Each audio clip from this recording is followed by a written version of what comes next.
Another Thursday, another softball doubleheader here on your home of the Cavaliers. Johnson County Sports Live. Dylan Funk here alongside Dennis Dran. We bid you a good afternoon from the windy campus of Johnson County Community College today. We'll talk about that a little bit more coming up. Another doubleheader on tap here today in conference play. Johnson County coming in number 19 team in the country in Division II, riding a 5-game winning streak as they host Coffeyville today. Another doubleheader here at home against the Red Ravens.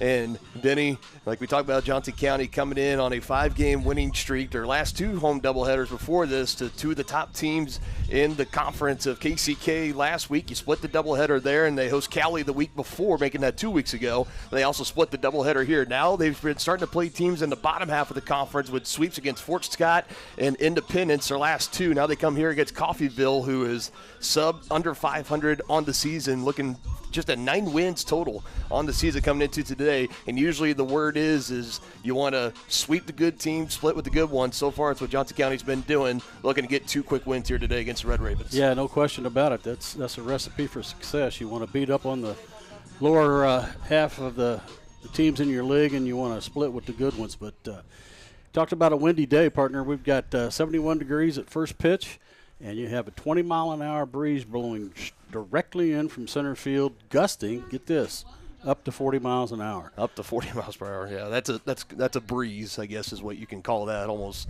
feel like some, I guess if you go down to where they have hurricanes, you might call it a windy day down there, but up here definitely going to be noticeable. Last week we had the wind blowing out into left field, so we saw plenty of home runs. I believe the Cavaliers as a team between those 2 games against KCK combined for 11 home runs. I believe they were in double digits, and today if you get one out, it's definitely going to take quite a hit as Johnson County comes into today. It's a 3-way tie right now in the KJCCC with Kansas City, Kansas, Cowley, and Neosho all tied for first place with an in-conference record of 11-1. Johnson County in sole possession of second place at 10-2. So this is a big doubleheader today to get the sweep. You have KCK and Neosho. They are playing each other right now, so we're going to be keeping an eye on those scores as they come in all throughout this afternoon. Cowley, the other team, they will be playing tomorrow a doubleheader against Heston. But all you can do if you're Johnson County is come into today, handle your business and let the chips fall where they may as they continue to try to climb back up into at least a tie or a share for first place, as we're going to be coming down to about 2 or 3 weeks left into the regular season before regionals will be hosted here in Overland Park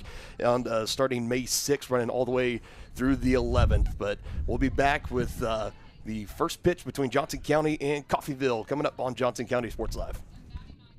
Hey, you ready to go to my mom's? Oh, I can't go today. I have to mow. It's probably going to take all day. Well, that's too bad. Don't work too hard.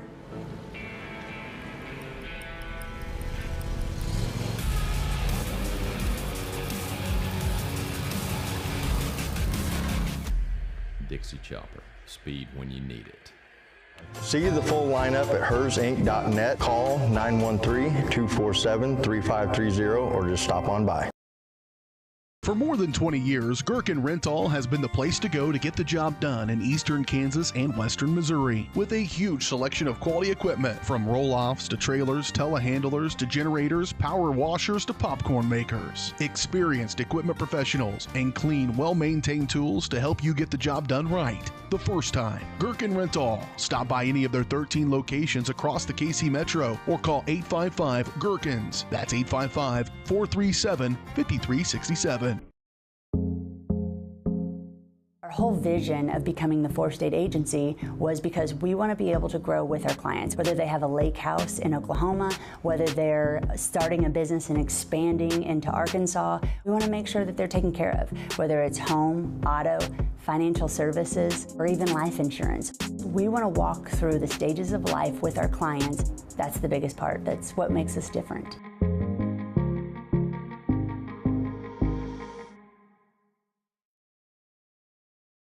Strode Orthodontics is creating beautiful, healthy smiles. Dr. Claire Strode and her staff have decades of combined experience, offering clear and metal Damon Smile braces and Invisalign clear aligners for teens and adults. Dr. Strode tailors your treatment to meet your specific needs with 3 convenient locations in Olathe, Overland Park, and Spring Hill. Strode Orthodontics is ready to give you the beautiful smile you've always wanted. Call for your free no-obligation consultation, 913-491-3400, or visit StrodeOrtho.com.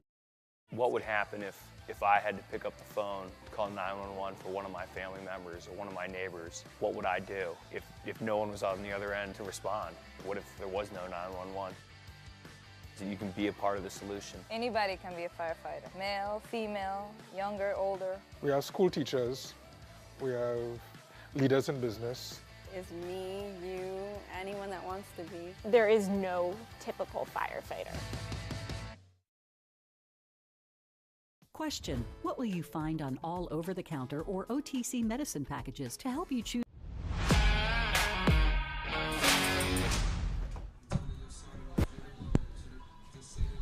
Ready to get this one started here at Overland Park. You got the baseball team here today as well, so if you do have some time, highly encourage everyone to come down to the sports complex here at Johnson County Community College. Softball just getting started here. Brielle D in the circle for Johnson County, getting another start in conference play. Here's her numbers so far. Coming in is the least amount of innings pitched in conference play so far with 17, with Carrillo logging 23 and Lavers with 36. So D looking to hang in there today. Her last start out on this two doubleheader road trip they just had, she just made her first conference start where she went deeper than 5 innings in the complete game win that she picked up. A record now at 1-1 through those 17 innings, 24 hits, 15 runs, 8 of those runs only being earned with 11 strikeouts and 3 walks, 1 home run given up. She's got the wind, going to be helping her on that front today.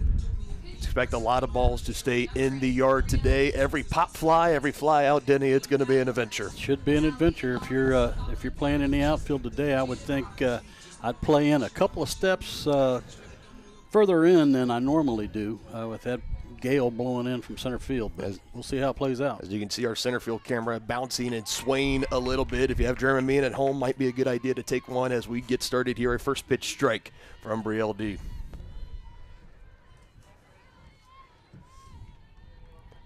And picked up the win last time. She started at Fort Scott last Saturday, 2 days after that doubleheader here at home against KCK. Misses the zone there. 1 ball, 1 strike. Went 6 innings, 6 hits, 2 runs given up with a walk and 1 walk, 7 strikeouts allowed. She did give up that 1 home run. So there's the solo long ball she's given up in conference play so far, but went the distance, got the win, and so did the Cavaliers. 10-2 come in on a 5-game winning streak into today. Yes. Good ask there by Murray, asking for an appeal because it did appear as though the hitter went around. So now it's a 2-strike. That's what I was thinking too. So good job by Murray. We've seen many times not afraid to ask for an appeal, as she shouldn't be. Swing and a miss there. Wants to run up the line as if it was a drop third strike, but it wasn't. So 1 batter and 1 strikeout already in the books for Brielle D.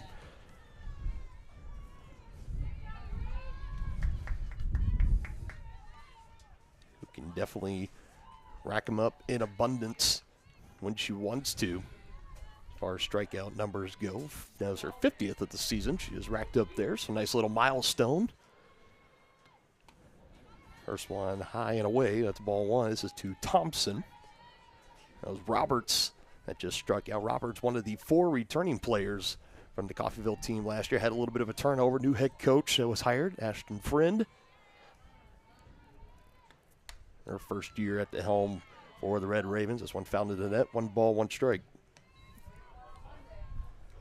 It's usually how it goes. You get a new coach in, and usually you see that next year. There's a lot of turnover. Maybe some players that played last year might have moved out. Obviously, the sophomores last year moving on to other 4-year programs or to wherever else. And Friend did a really good job, made it aware of knowing that she had to bring in a really strong freshman class, and that's what she is hoping to do. It's one of those things, a building block for this year, Denny, to next year. Even though you're not getting the results that you would have liked to have seen right out of the gate, you're hoping to build on whatever momentum you build up here for when you get that strong group of sophomores next year to then start to rake in the success. Yeah, that's what we've talked about many times, getting at the high school level, getting those underclassmen getting varsity time in. It makes a big difference later on in their careers.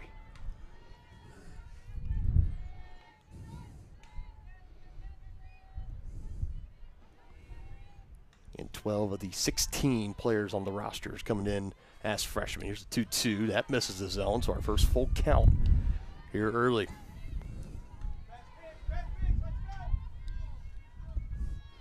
D's struggling with her command a little bit here. Coffeyville's been helping her out, chasing some pitches out of the zone. Looking for another one. Here's the payoff pitch, and not chasing that time.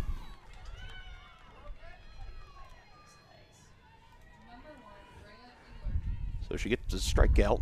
First batter she faces, and now the second one, long at bat with Thompson, gets away up to first with the walk. Double play in order.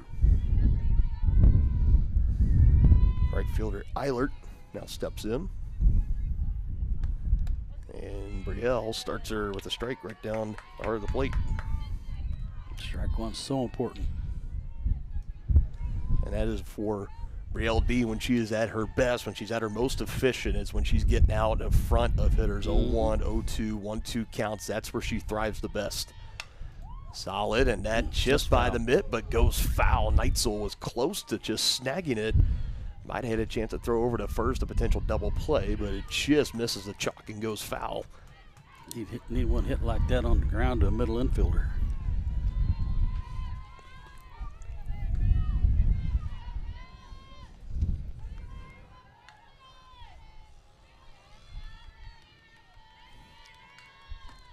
Oh, 2 again, trying to get her to chase, but not doing it.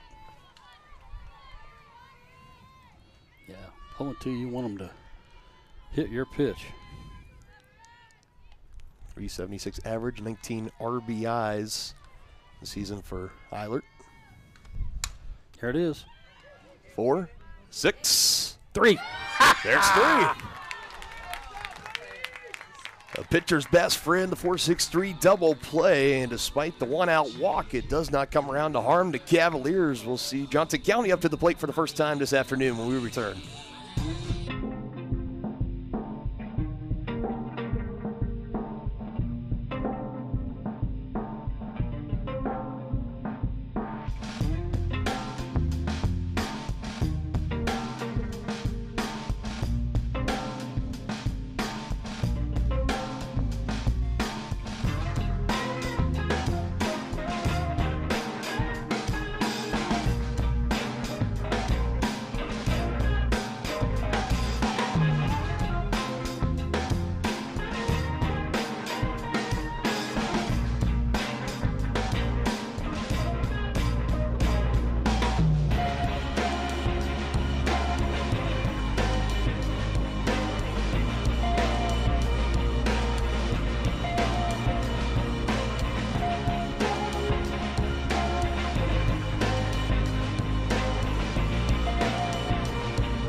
Inning double play. It's how the Cavaliers wrap up the top of the first. Now we see them come to bat for the first time this afternoon. And if you've been watching us here at Johnson County Sports Live for pretty much any point this season, I think you know the starting nine just about as well as anybody. Carter, Jefferson, Neitzel leading off. Burgard in the cleanup spot. Murray and Hands and Lang. There's your 5, 6, 7. Kolaric batting 8. The only change is out in left field. We will see Haley Bryant back out here today. Mackenzie Yoder will start off in the dugout. They'll be going up against Nelson in the circle for Coffeyville. Give her numbers here in just a few moments, but I think, Denny, we talked about how hot the Cavaliers have been getting at the plate, especially this top half of the order, starting to get back into that mid-season, postseason shape that they've been looking to get into for the first 20 games or so. They are there, and they're facing a pitching staff for Coffeyville that, again, has not been as sharp this season. We could be seeing some big numbers put up on that scoreboard for the Cavs today. That'd be great. And as the weather warms, so have the bats of the Cavaliers. That's it. And usually as that weather starts to get a little warmer, the ball starts to fly a little bit better, minus the wind. That's working against it today. That's been kind of the common theme. I feel like we've been really living up truly to that Kansas old phrase of just wind. That's what everyone usually thinks about, the heartland. Doesn't live here, at least. That one goes foul. 0-2 count early here to Izzy Carter. We've been pretty fortunate with the weather as far as rain and snow, which is possible in the beginning. But we have had wind almost every game. And I'll take that trade-off personally. Oh, sure. We're good. Nelson's 0-2 right back at her. Snow cone, they want to pick it out. And there's the first out. The easy toss over to Henderson at the first base bag. Wasn't the hardest hit ball up the middle, but Nelson able to get her mitt out. Snow coned it, and that is able to send Izzy Carter back to the dugout. Now to Jaylee Jefferson. First pitch swinging, and not a total surprise there. She's got to be feeling good. Her second game in the last doubleheader at Independence, part of a 2-game win sweep for the Cavaliers. She went 4 for 4, and 3 runs scored and 5 driven in, and 2 home runs. A 3-run home run to left, and then a 2-run homer out to right. Like you mentioned, almost every time that she's up, she's got power to all fields. She showed that in Independence. And Jaylee started that double play to Izzy Carter in the top of the first. Well done by both players. Our numbers now in conference play here. That one's called for a strike. An average that has skyrocketed to 622 on 23 hits, 6 doubles, 5 home runs, 16 total RBIs. Solid hit on this one. Wind is pushing in, and it's just going to keep it in the yard as going back was Thompson. The wind hadn't been blowing in. I think that was gone. I 100% agree with you.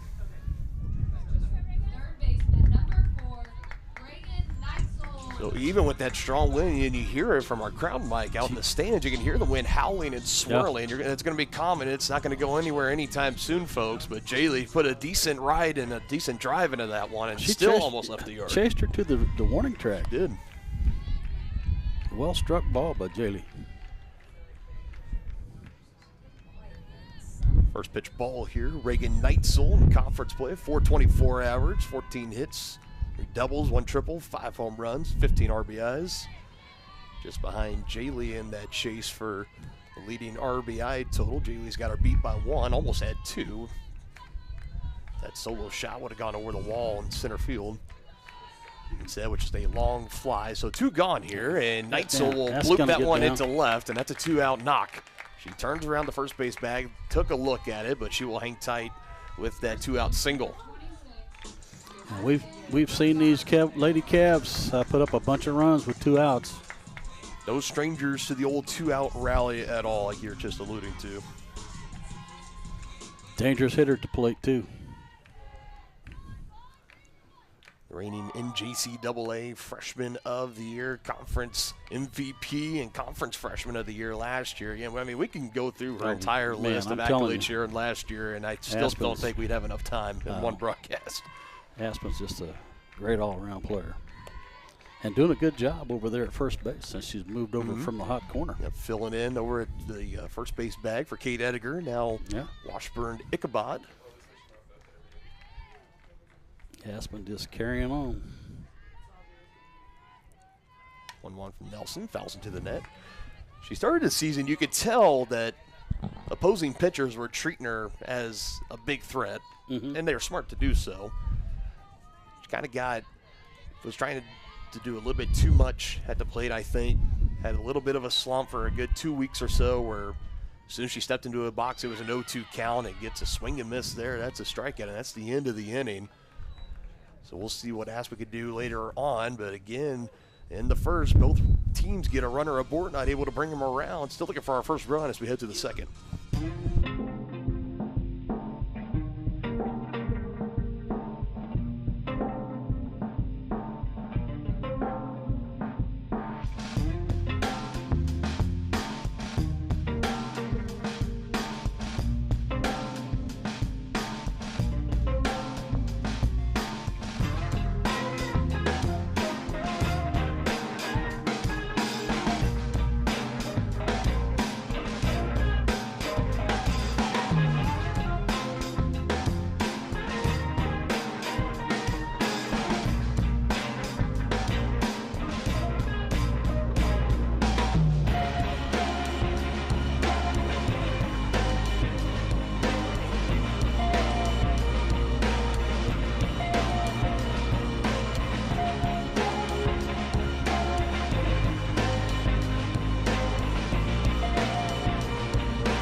On to the second, still looking for our first score. In this one, Dylan Funk alongside Dennis Drennan.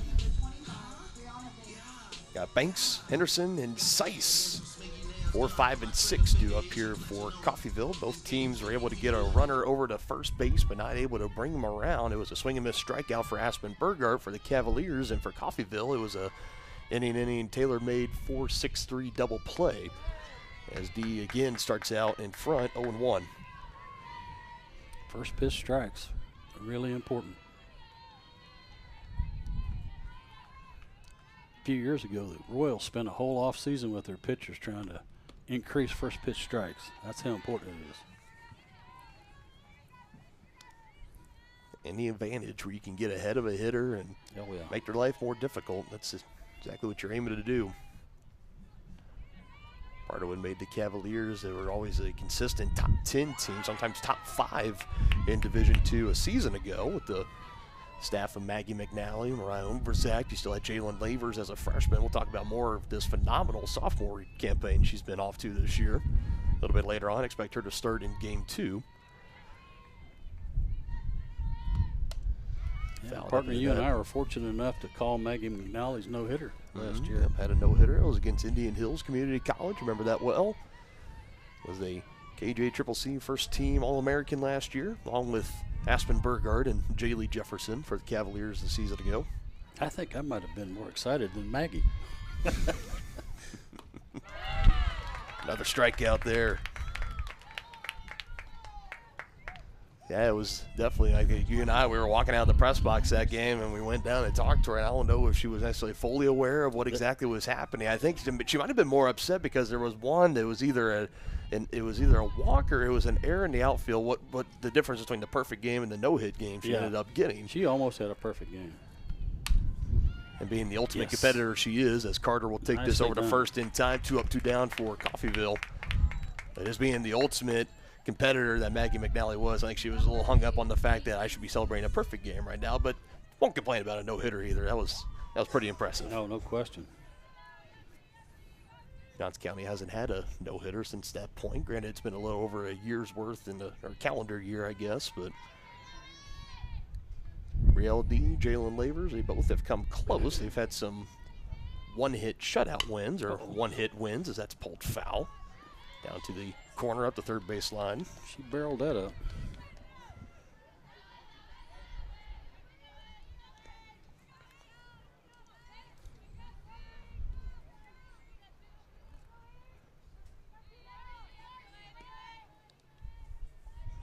Brielle looking for a 3 up, 3 down inning here in the second. 0-1 in front of Seiss.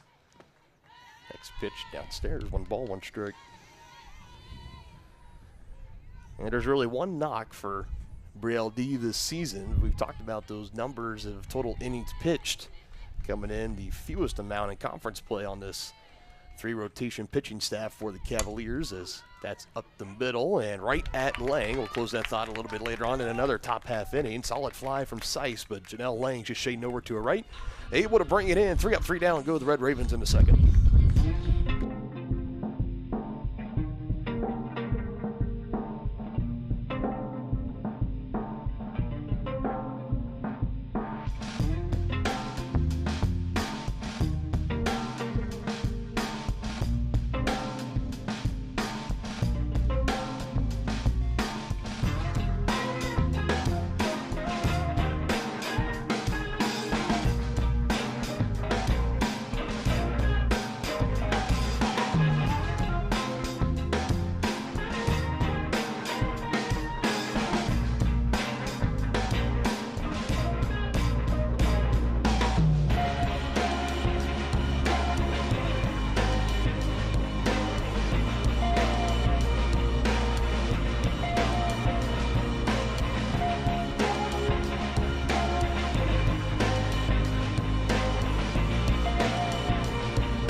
Cavaliers back to the dish, looking to break this goose egg tie. 5-6-7 with Murray, Hands, and Lang 2-2 up at the plate. Nelson beginning another inning of work.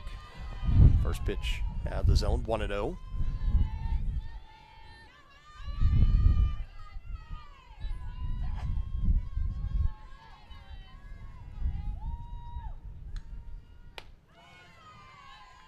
Now for Murray. She had a really great March, and coming into April, she kind of hit a little bit of a slump where she went on an 0-for streak. That average at 333 now, 11 hits, 2 doubles, 3 home runs, 7 RBIs. Was able to help get out of it with some good extra base hits between the 2 doubleheaders with Fort Scott and Independence. Looking to add on more here against Coffeyville.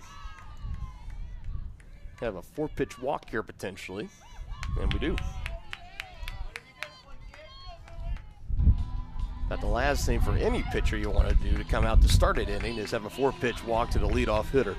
38% of the time, as we've talked about many times, partner, that leadoff walk will come around to score. That's it.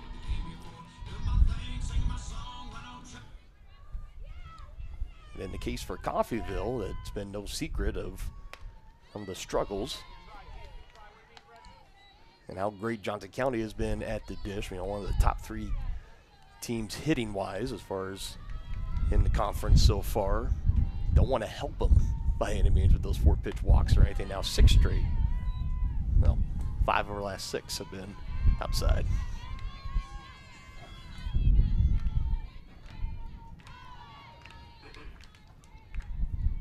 #15th start this season for Nelson, a 3-9 record. Into today, gets the called strike there. 62 2/3 total innings pitched, and ERA just under 6 at 5.92. Just 22 strikeouts collected. Not the most overpowering pitcher there is. He's going to be more one that kind of wants to find that soft contact, let the defense play behind her.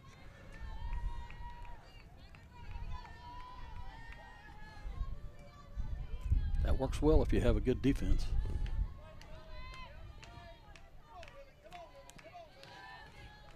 Hands battle in here, 1-2 count. 391 average for her, 8 RBIs, and she strikes out there.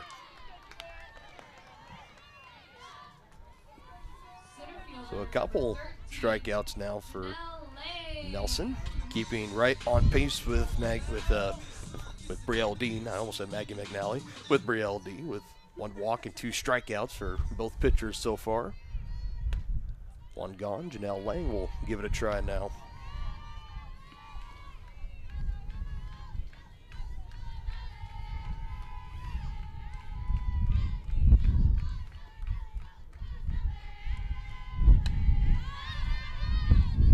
That'll get out of play. So one thing for certain, any foul tips that are kind of straight up and our way, the wind is going to help carry it over the netting, not necessarily keep it into the ballpark, which that's what we saw a lot of last week. Another one that'll get out of play.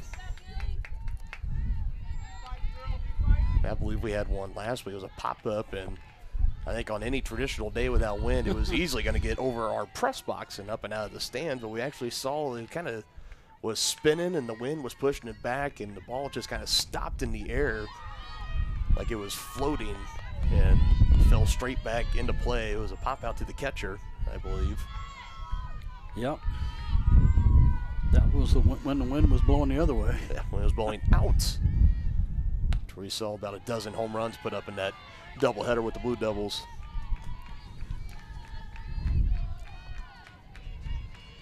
If you ask the baseball players, the way their field is positioned, the wind today is pulling out into left center, right to the power alley. Here's the payoff. Ooh, close pitch. She puts her hands up as Nelson and to the plate umpire and pretty much asking, where was that pitch? Felt like she did not miss, but Blue behind the plate disagrees.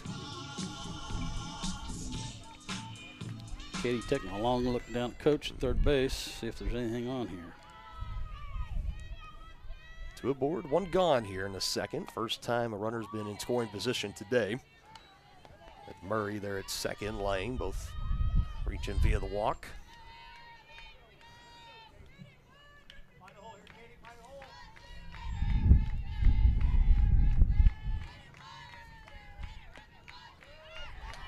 RBI is sitting out there at second base. And Murray. Base hit should score. For the season, Clerics racked up 35 total RBIs at average at 413. Just fouled on that one.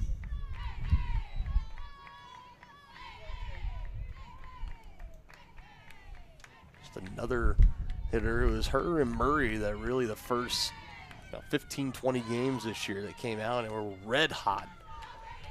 It was really hard to get either of them out at the plate. Still performing well, but numbers as far as the total slugging and batting averages and everything have dipped a little bit in conference play, but still been able to work through it.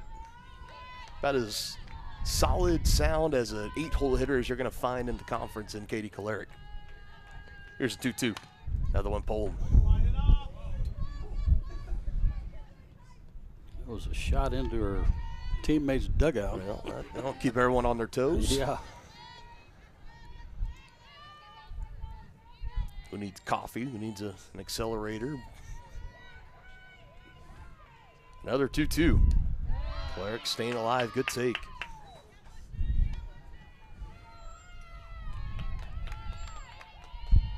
Should be the 36th pitch coming up for Nelson through an inning and a third. And here it comes.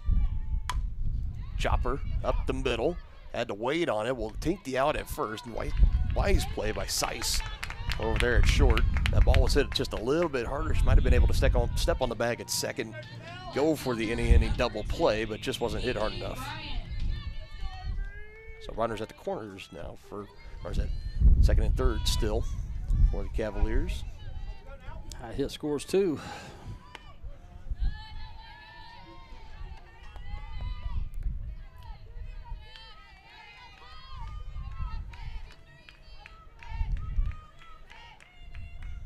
Chance here for Haley Bryant.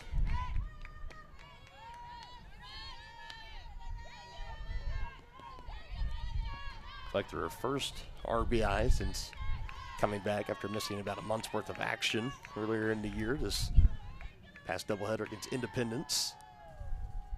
Been getting more and more times. This one gets away, coming down the line to score, and Murray is in. Got a hand on home plate. She's safe. Heads up base running there by the Cavaliers. Murray coming down the line. It's 1-0 Johnson County.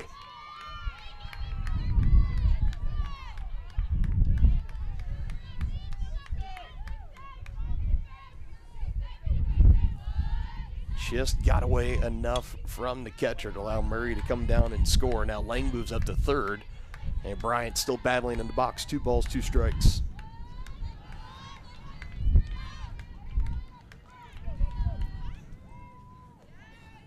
There was just almost a slight hesitation from Murray if she was going to come down the line or not, but made up her mind in enough time. Come down and score. Now Bryant will sting this one out. That's a RBI knockout into right. Haley Bryant starting to get back into midseason form.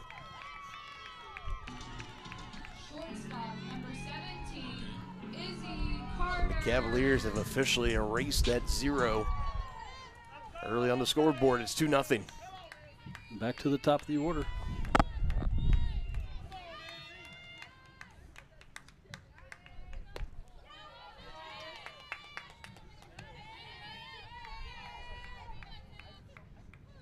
Nice work done by the bottom half of the order there for Johnson County. Yeah, got 2 runs home. That's huge.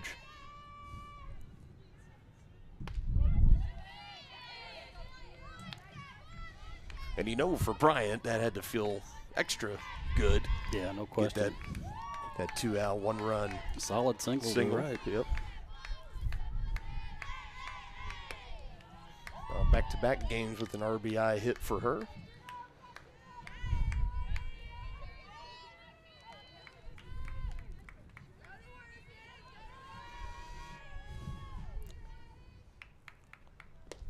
Carter low and away. Nelson having a hard time.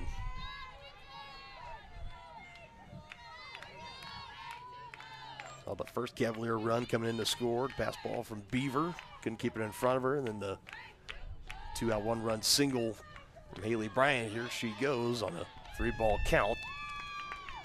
So she'll go up to second base, and on to first goes Izzy Carter, and the line is moving for the Cavaliers. And it looks like head coach Ashton Friend is going to take some time to talk to her starting pitcher. She's not wanting this to get out of hand.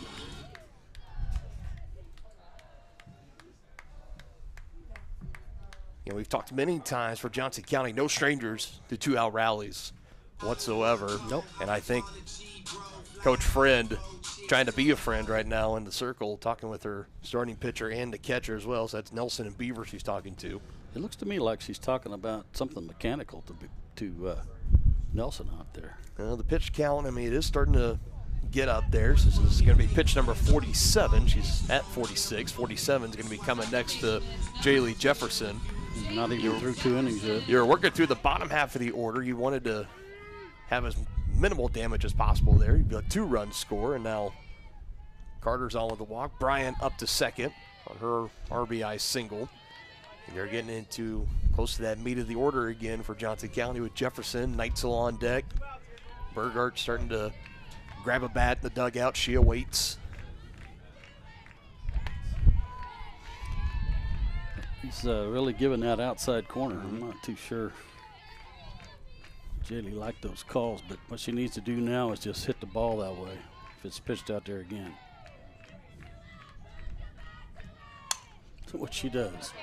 And going, and that one is caught. Eilert got a slow jump on it, was able to track it down and bring it in for the third and final out. Cavaliers plate 2 and lead it 2-0 into the third on Johnson County Sports Live.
So for a bottom of the second, that felt like it went on forever.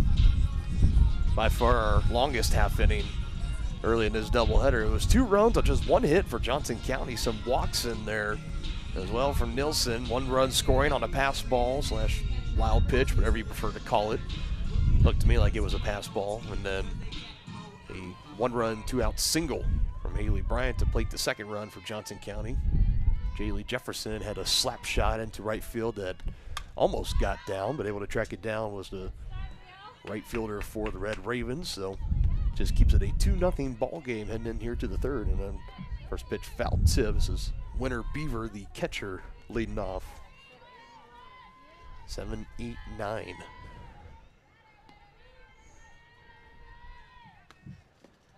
It's usually a good sign if you're a pitcher. You're starting your third inning of work and you face 7, 8, 9 for the first time. I mean, you've had 1, 2, 3 innings the first 2. Yeah. Well, she faced the minimum because of the double play. The double play in the first top half. Had a straight 1, 2, 3 retiring the side in the second. Now 1-1 pitch. That thumps the mid of Murray. 1 ball, 2 strikes. Good fastball there by D.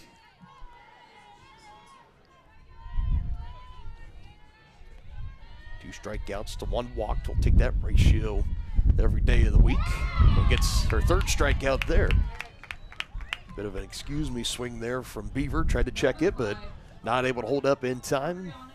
No need to plead down to the umpire down at first base. Yeah, I'm doing a backwards. You got the call. Kick. You doing a backwards kick? Yeah. There? Okay. One looking, one bad. It's a strikeout nonetheless. We can all agree on that. 3rd for Brielle D this game. First pitch chopped foul. This is Guzman. D's continuing to get first pitch strikes in there. That's been really good for her this afternoon so far.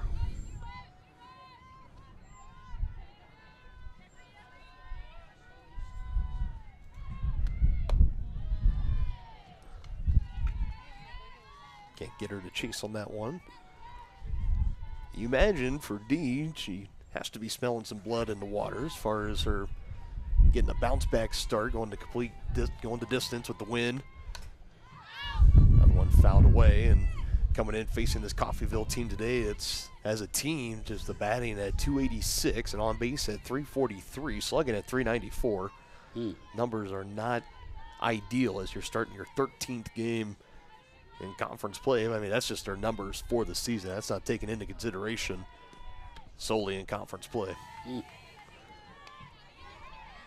Rebuilding year for the Red Ravens, looks like.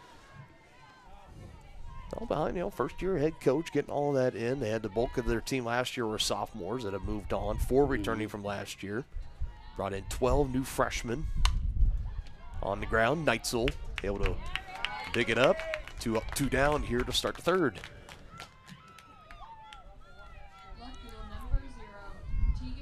As of right now, where things stand, Coffeyville the 8th team as it goes for regionals. It's the top 8 teams that qualify. The bottom 4 do not. Coffeyville not at the Region 6 tournament last year when it was at Lake Shawnee. It'll be here on this very field in Overland Park. First day of the tournament will be on Tuesday, May 6th, and they'll run all the way through Friday and then Saturday if needed, if we need to go to a game 15 to decide the champion, which we didn't need that last year. Fort Scott was able to defeat Johnson County in the first championship game, as Dee will take this one herself over to Burgart in time, and Brielle Dee is cruising along here. Retired the side in order all 3 innings and keeps it a 2-0 Cavalier ballgame. Hey, you ready to go to my mom's? Well, I can't go today. I have to mow. It's probably going to take all day. Well, that's too bad. Don't work too hard.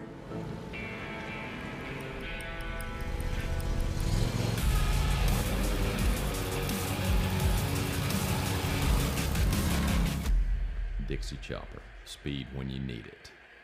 See the full lineup at hersinc.net. Call 913-247-3530 or just stop on by.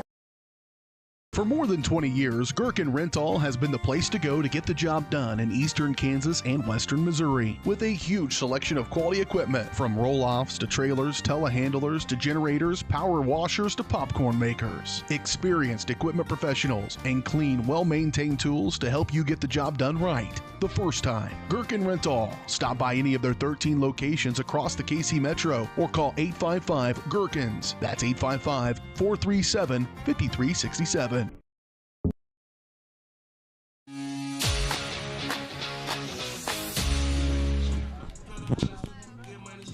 Here we go. On to the third. Cavaliers 2, Red Ravens nothing. Here on Johnson County Sports Live, your home for Cavalier Athletics. Coming down for regular season play. Only got a handful of broadcasts left, maybe 4 after we leave the press box here today, Denny. It's baseball and softball included. It's one of those days we do have a baseball game going on today as well. Happening right here on Johnson County Sports Live on YouTube. Fantastic matchup over there between the 2 top teams in Division 1 in the KJCCC, between the Cavaliers and the Conquistadors of Dodge City. Jumped out to me as long as the more and more years you watch sports, the more and more mascots you start to see, not including minor league ball teams, because I feel like you start getting into the sod poodles and stuff like that. It's just little fun nicknames, but the Mud Hens. The Mud Hens, yeah, that's another one. Storm Chasers for local Royals fans, Northwest Arkansas Naturals. Other ones I believe are low A, I believe they're the Fireflies or something like that, 1 of the 2. But it stuck out to me, the Dodge City Conquistadors. You don't hear Conquistador very often for a mascot. Especially for Dodge City. I thought it would be Cowboys or Indians or something. Well, not Indians anymore, but Cowboys, Lassos, whatever. Outlaws. I mean, Outlaws. There's a lot of different ones you can go with. No, they are the Conquistadors riding up and purple and gold, wearing their purple jerseys today. I know last time I checked over, the Cavaliers baseball team was up 2-0 on them. And I would go as far to say, with that wind, again for baseball, it is pulling right into left center, or pushing out into left center, so right into the power alley for right-handed hitters. And you're facing the two top teams in conference as far as, hitting for power, home runs, slugging. So I was talking with some of the baseball guys before and asked them the over-under of what they thought home runs were going to be for the doubleheader, and they had it set at 6.5, and I still feel like that's about a home run and a half too low. Maybe. We'll see what happens. That's pretty conservative. Could be a really good pitching day and nobody leaves the yard. We'll see. I had to get an update from our play-by-play guy, Brendan. Oh. Nice snag over there at second. Doubling him up at the bag. Tip your cap to Roberts. Yep. That's a nice play in the infield, Eddie. Yeah, no question about it. And she picked that right off the turf. Aspen hit it really well. Just got caught. I mean, just able to wedge the bottom half of her glove between the ball and the turf. Now Murray, first pitch swinging, pops it up. Wind will help get it out of play into the bullpen. I mean, that's one for Aspen. That's a solid going the opposite way. Can't do much more with that than what you just did. You just tip your cap to Roberts. You go back to the dugout. I thought that was headed for the hole. It was close. Wanted to give the runner at first a chance to maybe run, go up to third base, but instead it's one swing and 2 outs. There's a double play for both teams so far. A 4-6-3 for Johnson County, and now you can call that one just a 4-3. 4-3 double play. Robert says, I don't need the assist from Seiss, the shortstop on this one. I can do it myself. Easy toss over to first.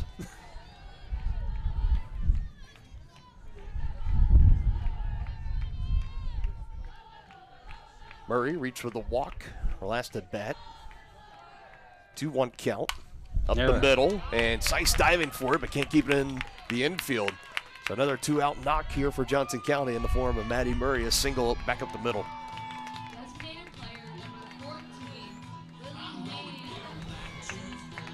Another solid hit here for Johnson County, showing that they're seeing the ball fairly good early on in this game through 2 2/3. Seeing Nelson in the circle.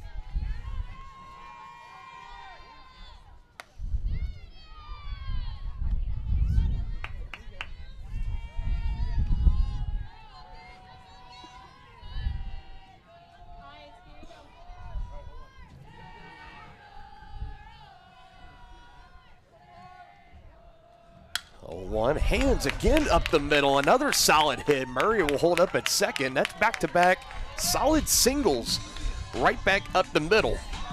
Cavaliers timing starting to get on point.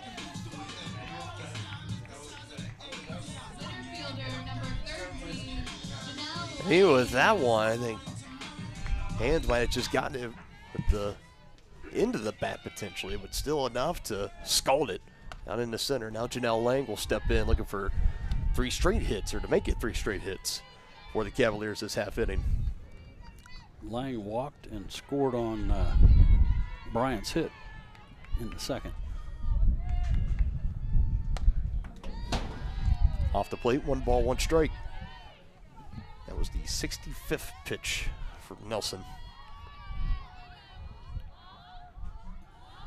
Pitch count is up there, but one thing for Coffeyville is their pitching staff, as for Johnson County, is that one will roll foul, is also not very deep. About 4 pitchers is all they have really used, and that 4th pitcher only has a couple innings of work. So 3 traditionals that they will go out there and trust to go for multiple innings on in.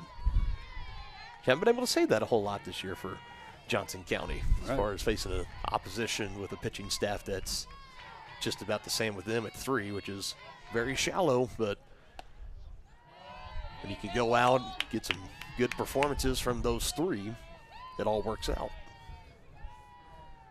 Which is what the Cavaliers have in case for them with Jalen Lavers coming off the reigning conference pitcher of the week honors, Brielle D, who's off to a great start in this game, and Elsa Creo, the young freshman, getting along nicely. As this is skied into the outfield, left fielder coming in, that's Titus, and she brings it in to third and final out. More runners stranded for Johnson County. None of them come in to score, and after 3 innings, it's Cavaliers 2, Red Ravens nothing. Hey, you ready to go to my mom's? Oh, I can't go today. I have to mow. It's probably going to take all day. Well, that's too bad. Don't work too hard.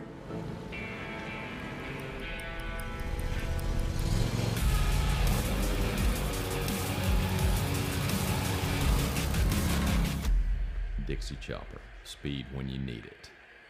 See the full lineup at hersinc.net. Call 913-247-3530 or just stop on by.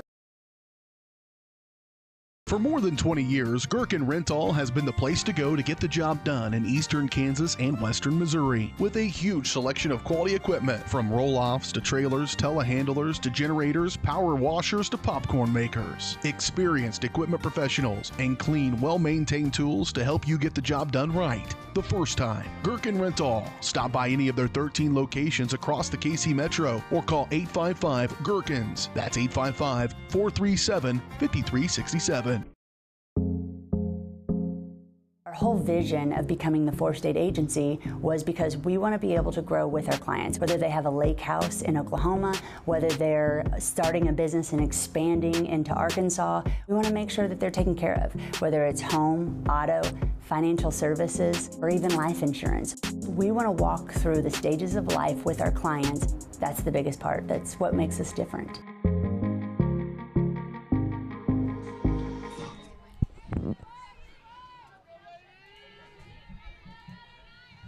Start of the 4th inning, still 2-0 Cavalier lead. We just now going through the order for the second time for Coffeyville. They haven't been able to send more than 3 hitters to the plate early here.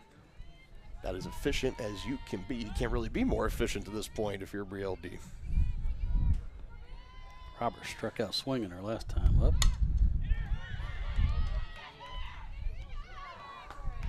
And Safe. Not able to get it over in time, beating it up the line safely.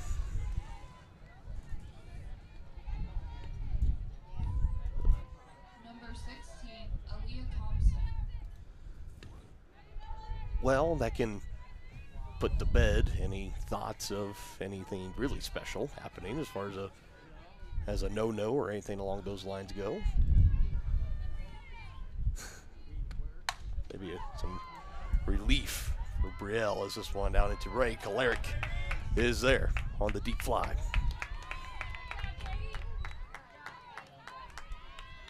Number 1, Rhea Elert. Elert is the one that hit into the 4-6-3 double play to end the first.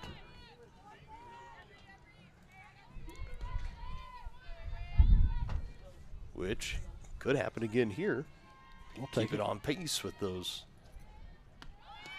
3 hitters coming. Throw to second. Oh, and almost hit her, and it goes out into center. Almost got the umpire, too.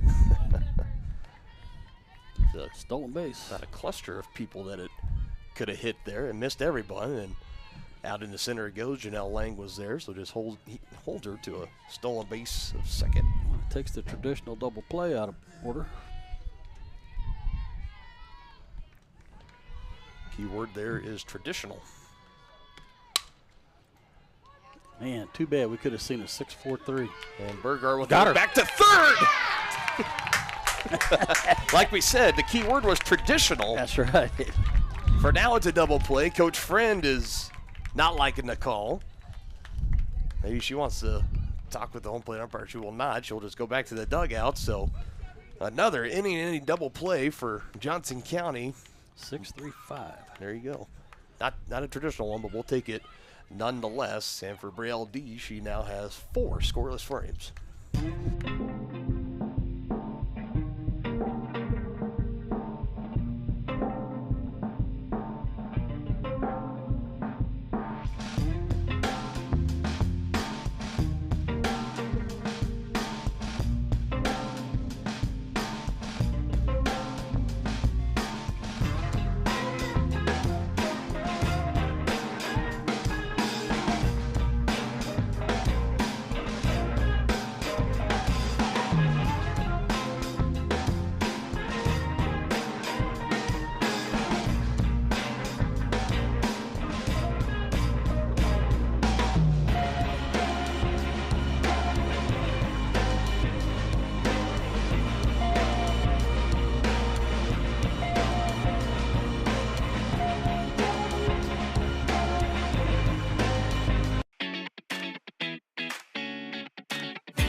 So 2 double plays turned for Johnson County this game. They had a 4-6-3 for the first one, and that last one a 6-3-5 double play to end it. And heads up awareness for Johnson County was a hard roller right back over to Izzy Carter at short. They want to throw to Burgard in time for 1, and Roberts decided to try to advance up to third as the throw was coming across the diamond. And Burgard, we mentioned the former third baseman, she's got a hose on her. She's able to get it across the way to Murray, put the tag on in time, and that was the end of it. Yeah, Aspen made a nice throw there. It had to be a really good throw to get her because she had a good jump. Aspen put it on the money. And Carter at short did everything she could, Oh, fielding she did, it, looking her, to make sure she was staying at second, and did a good job of putting her in the peripheral, out of sight, out of mind. Good throw across, and then Burgard was in charge of throwing a dart back across from first to third, and she did just that. Pulled hard, but foul. Izzy did a good job of really putting some mustard on that throw to first, too, to give Aspen a chance. It was still a close play, but pretty universally agreed upon that Roberts was out. It's tough when you only have 2 umpires. You had the home plate umpire having to run down to third to make that call. And I can tell you, typically, if the ball beats a runner, more often than not, the umpire's going to call him out.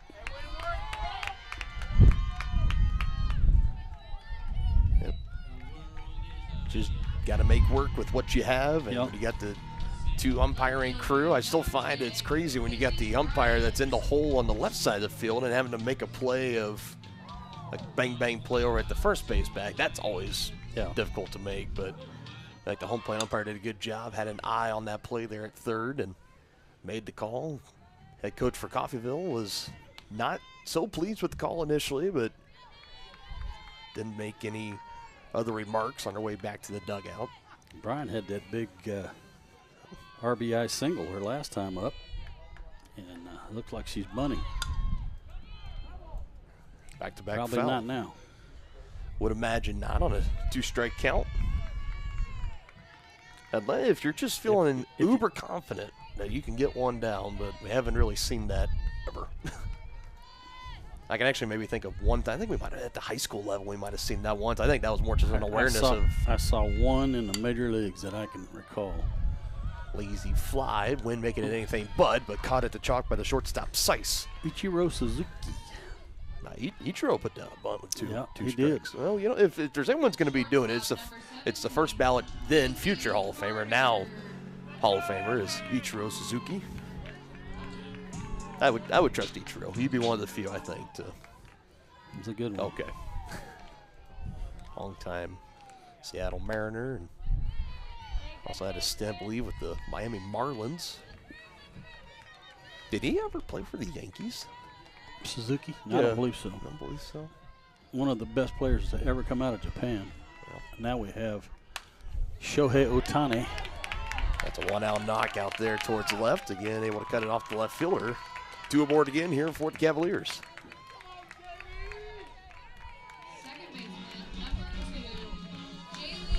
Japan, without a doubt, it has been a hotbed for major league talent.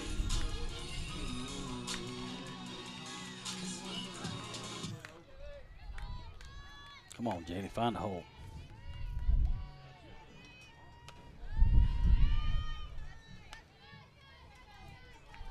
Jaylee 0 for 2, but her first one was a solid fly out to dead center field. The wind helped keep it in the yard, took the center fielder Thompson all the way to the warning track, and then she had a solid fly out into right field that I thought initially Eilert had a slow reaction to it. I thought her jump was a tick behind, that it was going to fall and that the softball was going to keep slicing, but it did not slice enough, so outright Eilert was able to track it down. So an 0 for 2 day, but 2 solid hits out to the outfield. This one more of a pop fly. That's an infield fly rule right there. On the right side, and bringing in is Roberts. So Jefferson now 0 for 3 today. That one being their softest contact so far in this game. So now with 2 gone, Reagan Neitzel in. 2 aboard here for Johnson County. He's going to take a hit to bring one or both of them home. or something else, but could be a slew of things that happen to bring those runners home, but got to rely on Coffeyville to make mistakes in that case.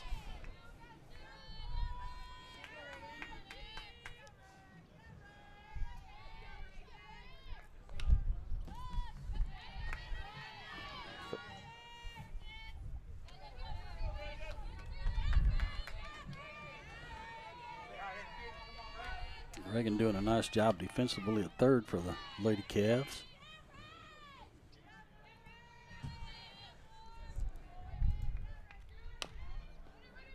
Roller goes foul. We'll do it again at 0-2.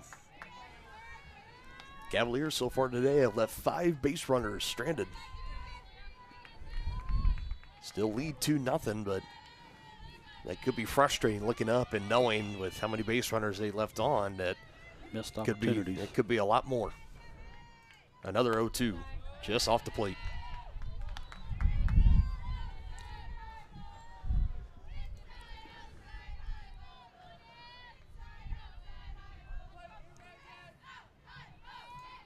Axel single her last at bat and just got some funky spin off the end of the bat. Throw over to first is in time, making now 7 runners stranded in the game for Johnson County. Coffeyville able to keep it a 2-run ball game into the 5th. Hey, you ready to go to my mom's? Well, I can't go today. I have to mow. It's probably going to take all day. Well, that's too bad. Don't work too hard.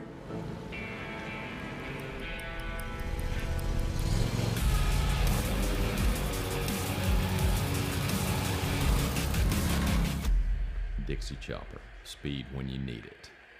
See the full lineup at hersinc.net. Call 913-247-3530 or just stop on by.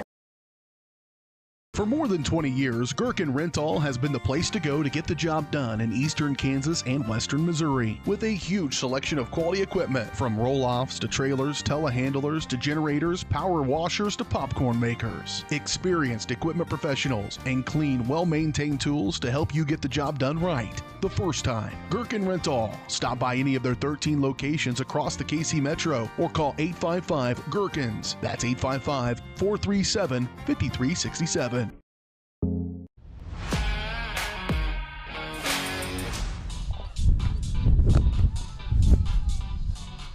So it took into the 4th inning for Braille D to surrender her first hit, and even that hit being an infield single that was beat up the line. She still has just faced the minimum in every inning so far. So again, it is 4, 5, and 6. Banks, Henderson, and Seiss. Banks struck out swinging her last time up.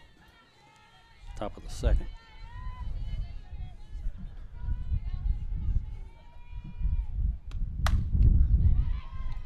One pitch, 1 out.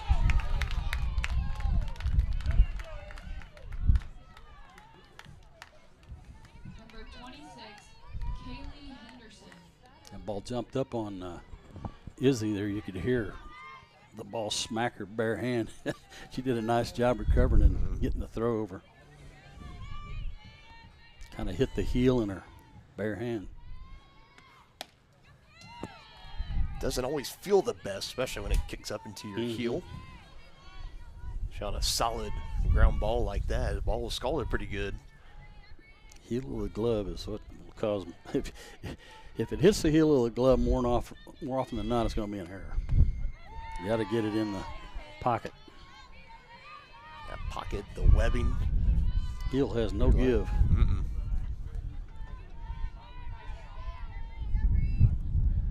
Get hit there hard enough, it can even make your hand a little numb for a bit of time.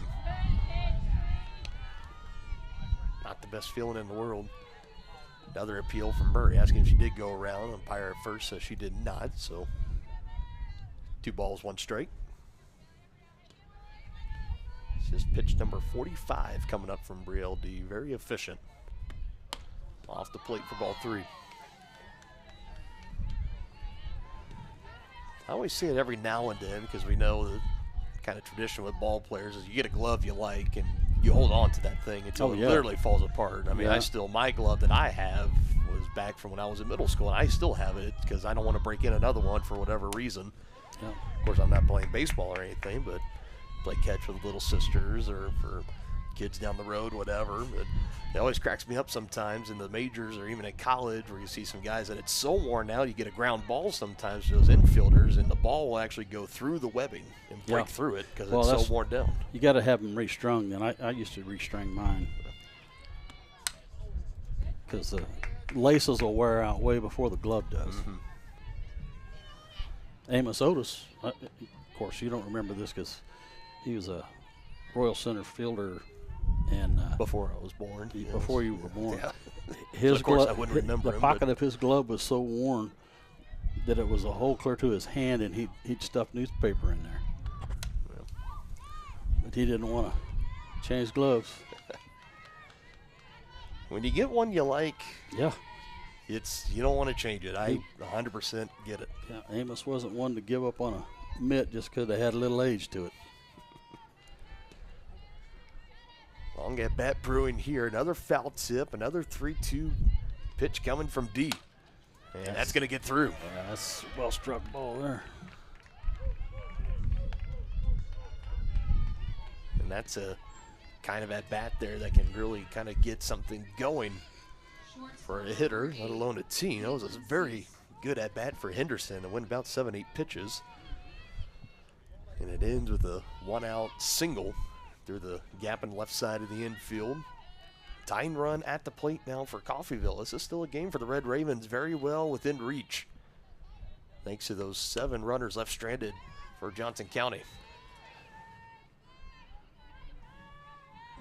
Meanwhile, for Coffeyville, they've had no runners left stranded. Base runners they have been able to get aboard. They've been wiped out with inning double plays. I'm starting to learn that is not the easiest phrase to say. What's that? An inning double play. Yeah, inning.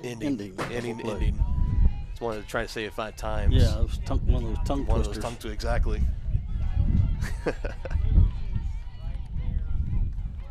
0-2 count. Here's the wind and deliver from D, and another one fouled away off the top of the net. Where D threw 4 1/3 total innings, just 2 hits, no runs, 3 strikeouts, 1 walk. And would need another double play here to keep her minimum streak of 3 batters per inning at roll. And this is another solid hit ball out into left. Bryant going back on it. It's over her mid. It's going to go on the wall. Bryant hits the deck and waving around. Runner will hold up at third is Henderson on that double from Seiss. Got a bad read on that ball. She was thinking the ball was going to go over her left shoulder, and it went over her right shoulder. Catcher number 2, Winner Beaver. So that will now bring the go-ahead run, and the first time more than 3 batters have come to the plate here for Coffeyville, with Winner Beaver the catcher.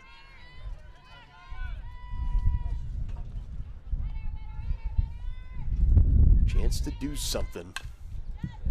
Foul tip.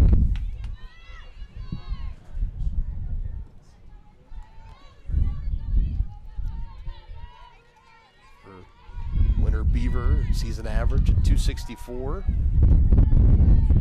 Struck out her last time up.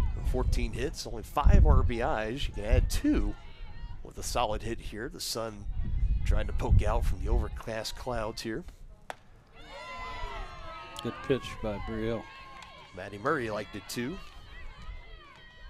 Pointing back to Murray as saying, give her another one just like that. Pointing back to D, I should say, and saying, yes, just like that. Let's do it again.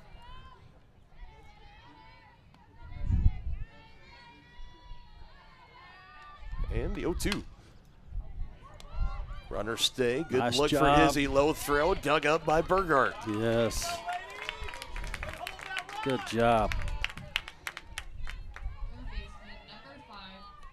Not the second time in as many innings that a hard grounder has found its way to Izzy Carter. Nice job looking the runners back, both at second and third, and a throw across. Extra tip of the cap to Aspen to dig it out of the turf. Avoiding the fielding error. The throwing error. Any young players out there watching, that's textbook.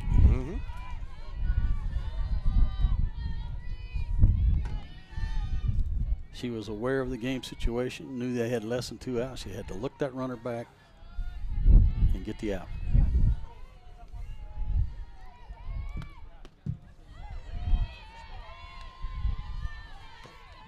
Well, for one day for Guzman with a ground out on the left side. Cavaliers would take another one of those here, keep those Red Ravens scoreless through 5.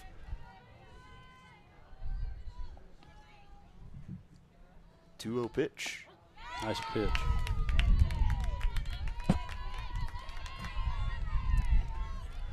As long as the batter's going to keep the bat on their shoulders, you might as well. Pound the zone. Might as well. Even count now, 2 balls, 1 strike. D and out away from getting out of the inning. Trying to keep it a 2-0 Cavalier lead. Next pitch. Uh-oh. That's going to get down out into left. That's going to score 1. Second being waved around. Here Yes. comes the throw. Yes. Got her at the plate. Nicely done. Nicely done by Haley Bryant. And did you see, I got to say it again, Izzy Carter lined that throw up perfectly to the plate as the cutoff. Nicely done. So 1 scores for Coffeyville. They tried to wave around Seiss to tie the game up. She's gunned down at the plate. Nicely done, getting it in from left into home plate in the blink of an eye. And it's a 1-run ball game into the bottom of the 5th between Johnson County and Coffeyville.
So now 2-1. Coffeyville gets 1 run. The tying run was sent around on that 2-out, 1-run knock.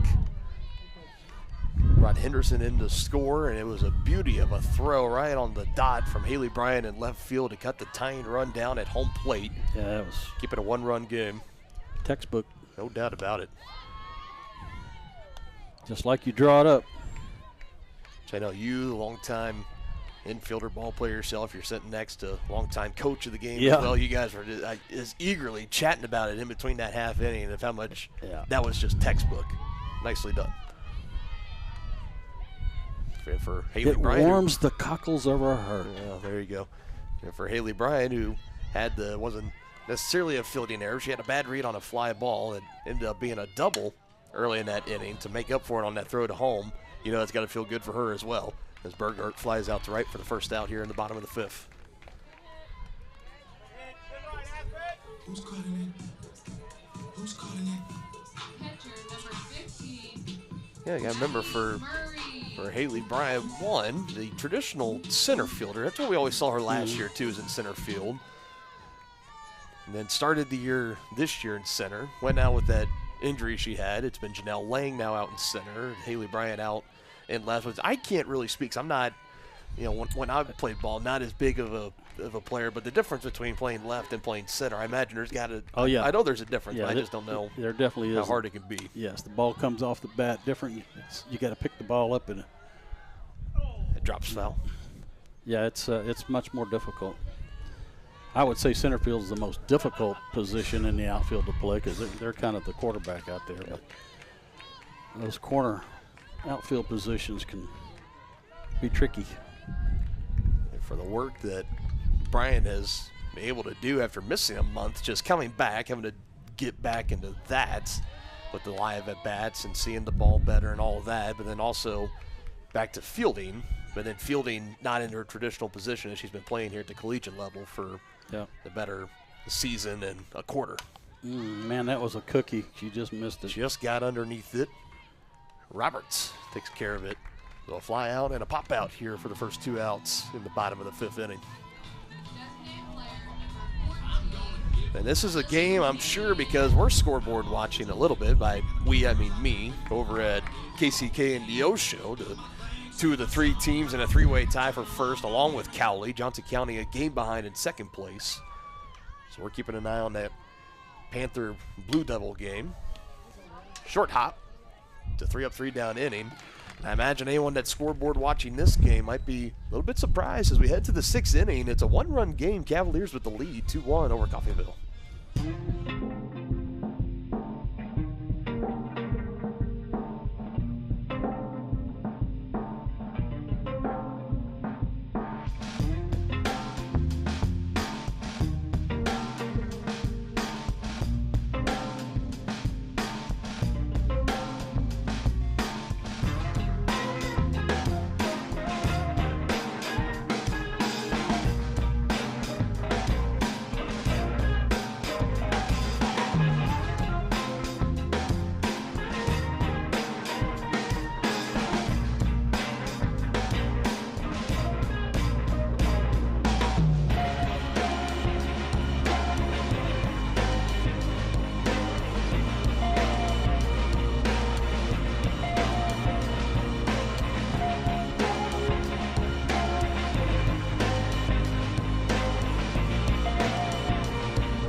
Again, the comment I made about those that might be a little bit surprised looking at the score in this game. 2-1. I think a lot of people, many in this press box included, is going to have a first pitch bunt that's put down, and that's going to be a bunt for a hit.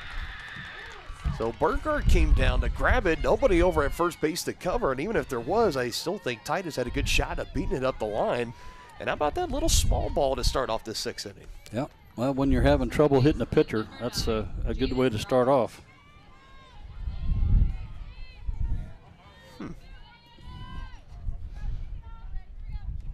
Bunt for a single. Small ball is in full effect here for Coffeyville. Yeah, she's bunting for a hit. Well, just putting a bunt down in general. She got a base hit on the bunt last time. Yep. I believe that was the first hit of the game given up for Brielle D. She really has only had 2 real hits. The one out into left, and that double, and then the RBI single that she had that brought in the 1 run. The second one was waved around to then be the tying run, but was cut down at the plate on the relay from Haley Bryant out in left in the last inning, the top of the 5th. Outside that, it's been a lot of kind of just small contact infield hits. Gets away from Murray, runner trying to go up to second. It will get there. It gets by Jaylee, but Lang again, Johnny on the spot. With the tying run now in scoring position here for the Red Ravens.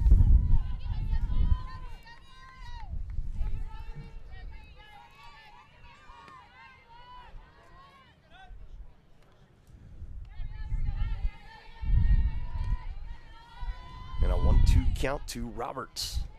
Here's the pitch. Got her. The big swing and miss strikeout. Roberts slams the bat a little bit on her way back to the dugout, frustrated. Rail D had her fooled on that last pitch, making now 4 strikeouts in the afternoon for D. Good wind gust making its way through here in Overland Park. No shortage of wind today. No shortage whatsoever. You want wind? We've got it. And that's going to get through into right. Advance that tying run up another base. Solid hit. Calera gets a 1 hop to home plate. They weren't going to waver around. So Titus now at third. Runners at the corners for Coffeyville. You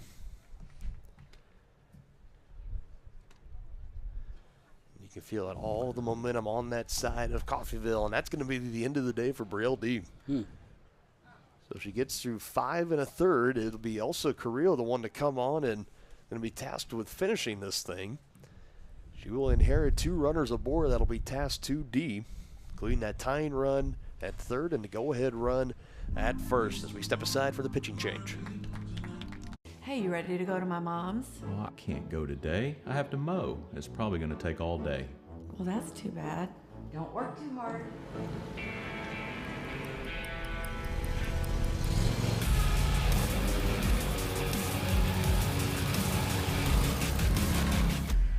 Dixie Chopper. Speed when you need it. See the full lineup at hersinc.net. Call 913-247-3530 or just stop on by. For more than 20 years, Gherkin Rental has been the place to go to get the job done in eastern Kansas and western Missouri. With a huge selection of quality equipment, from roll-offs to trailers, telehandlers to generators, power washers to popcorn makers. Experienced equipment professionals and clean, well-maintained tools to help you get the job done right the first time. Gherkin Rental. Stop by any of their 13 locations across the KC Metro or call 855-GHERKINS. That's 855-437-5367.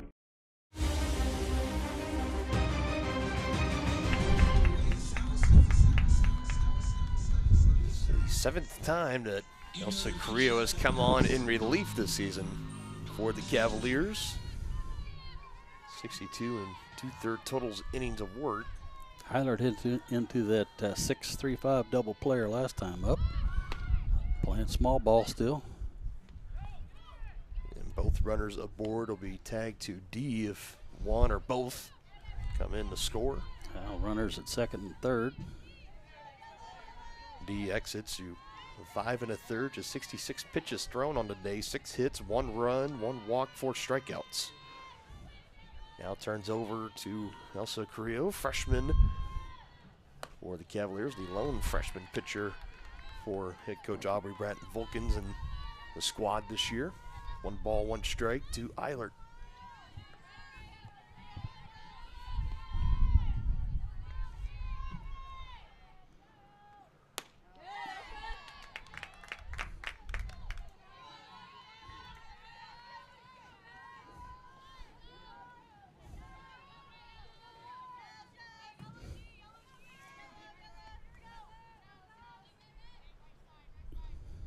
Two on the way.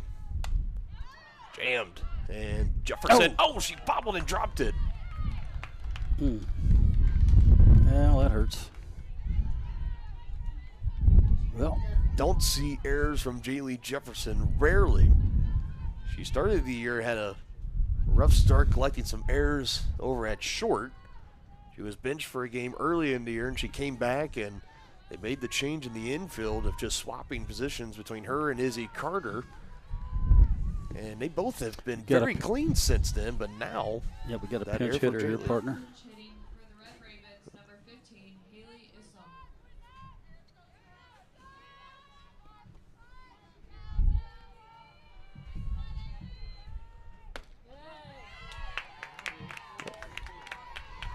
Strikeout would be huge right here. Would be.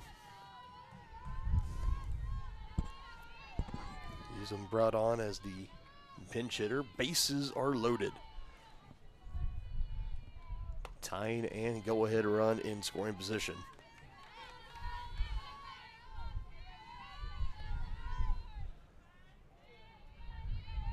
Eastland that they brought in a 185 average on the year, 12 hits, 6 RBIs. And a grounder throw coming to the plate in time.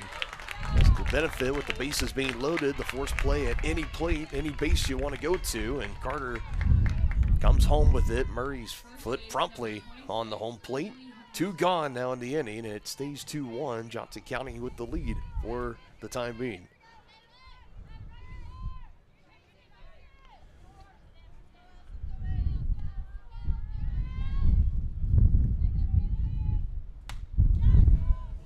Foul to the net. Henderson singled and scored her last time up. See if we can get this third out. And you almost feel for Coffeyville with how much the offense has struggled, especially over the past 10 games or so, where the Red Ravens have lost 8 in that span. And if they don't get it done here, the base is loaded, as we now here in the top of the 6th inning, so including the 1 out left to go here, they're down to their final 4 outs, hypothetically. She's got her set up. 0-2 from Creel. Popped up and out of play.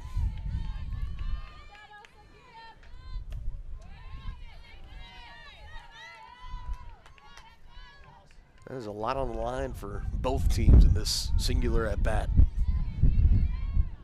So you get one stung into the gap, it can clear the bases, and all of a sudden this game has a whole new meaning.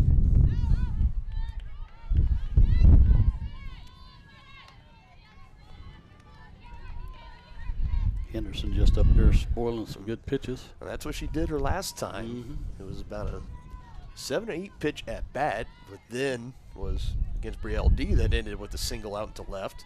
She kept fouling away. Now puts this one out into right. Kalarick is there and brings it in. Well, the Cavs dodge a bullet there. Also, Carrillo able to tiptoe her way out of a bases-loaded jam, and the Cavaliers hold on to that 1-run lead as we head to the bottom of the 6th coming up after this short timeout on Johnson County Sports Live, your home for Cavalier Athletics. Dad, you need to go. Really? It's important. I feel fine. Look, you cannot mess around with this kind of stuff. Some cancers, man, we just don't want to lose you from something we could have caught. What I need to do? You just give your doctor a call. They'll tell you what screening test you need. Fine. Can I have my pie now? Oh, man.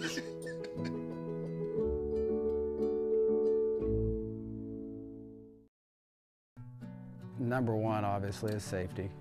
We definitely call 811 to find out if there are any buried lines, fiber optic, whether it be telephone or pipeline or anything. Don't take a chance. Don't think you know and say, well, I don't remember anything being put in there. Call 811 and make sure that that's identified, that there isn't something there before you make that crossing. Because in the end, we want everybody going home.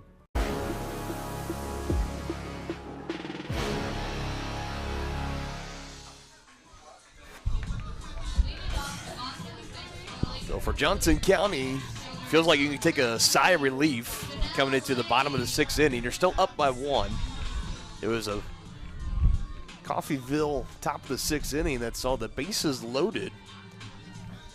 There was an error for Jaylee Jefferson that was able to load the bases up, but the fly out to right field, Katie Kalarick able to bring it in, and it was 3 huge base runners left stranded for the Red Ravens. Still down a run. They'll be down to their final 3 outs. The only thing left to be determined is will they head to the top of the 7th, needing 1 run to tie, 2 to take the lead, or can the Cavaliers add on some insurance runs here in the bottom of the 6th? Looking to be their final time at the dish here in game 1. No ball, 2-strike count here to Lang. 7-8-9 for the Cavaliers, bottom of the order. Nelson got Lang underneath that one, and that's going to push it out of play. Everyone in the Coffeyville dugout was ready for it. No one had a mitt on, though, I'm surprised. Everyone had their bare hands out, but it bounced off the top of the dugout. You would think of all places to where you can get a glove on to maybe catch one. But it goes off the top of the dugout instead. Don't have to worry about it. Still 0-2, and that's a solid one out to right. Tracking it is Eilert, and she can't get to it. Goes down to her knees all the way to the corner. Janelle Lang with speed, turning around second. She pulls into third. It's a lead-off triple. Wow.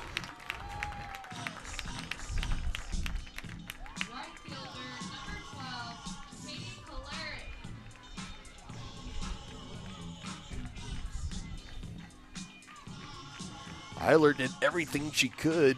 We saw a solid hit into right, similar to that from Jaylee Jefferson earlier in the game that Eilert was able to track down, take a hit away from Jaylee, but not able to get to it in time to take that stand-up leadoff triple away from Janelle Lang. She had no hesitation coming around the bag at second. Full head of steam. Here she came, and Janelle's she is there. She's got great speed. And for Janelle, that is her first triple of the year.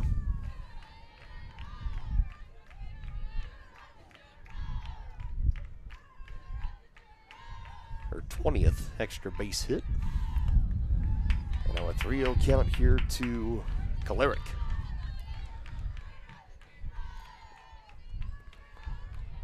Yeah, we're talking about 3-0 green lights. We saw Captain Salvy get a green light on 3-0 against the Yankees. He just missed his pitch.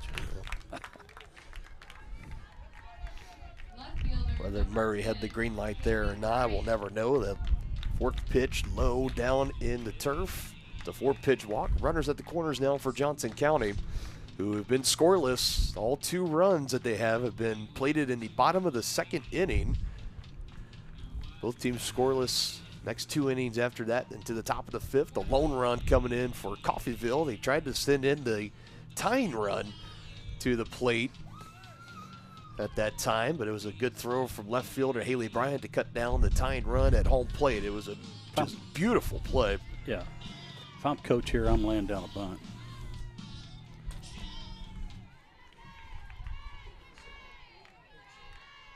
Fresh count here to Haley Bryant. There it is, Denny. Pulls away, throw to second, and Lang buffed. She bluffed a little bit, trying to, looked like she was going to come down the line, but instead holds tight at third. Now both Cavalier base runners in scoring position.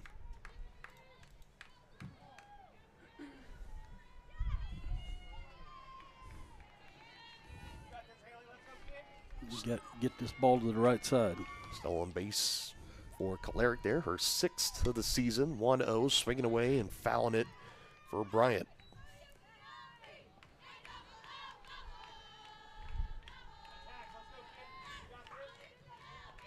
And RBI single in the 2nd, one of the 2 runs to score that inning for Johnson County. And then that terrific outfield assist, cut down the tying run at the plate. She's been doing it at the plate and on the field. Now lays a bunt down here. Throw coming in. Lang beat it down. She's safe. And Bryant heads up base running. She heads to second. As the ball's in the hands of the catcher, Beaver. And was looking over at Kalarick at third. So Bryant says, I'll go ahead and take second. Yeah, what we just saw there, partner, was softball's version of the suicide squeeze. Which is, for those that might not know? Well, the runner breaks and commits on contact. Safety squeeze is when you make sure that the ball gets by someone and then go.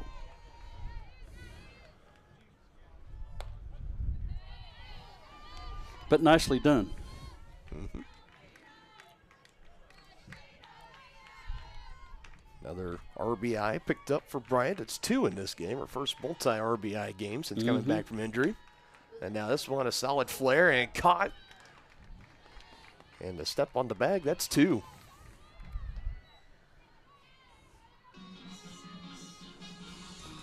He's just 6. 6 double play. Is that the correct terminology there, did it? I guess. Unassisted double play to short. Now this one popped up and bringing that one in. So an insurance run. It's all that comes across for Johnson County. It's a 2 RBI game for Haley Bryant. It's 3-1. Elsa Carrillo looks to slam the door on the Red Ravens when we return.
So an extra insurance run added here for Elsa Carrillo.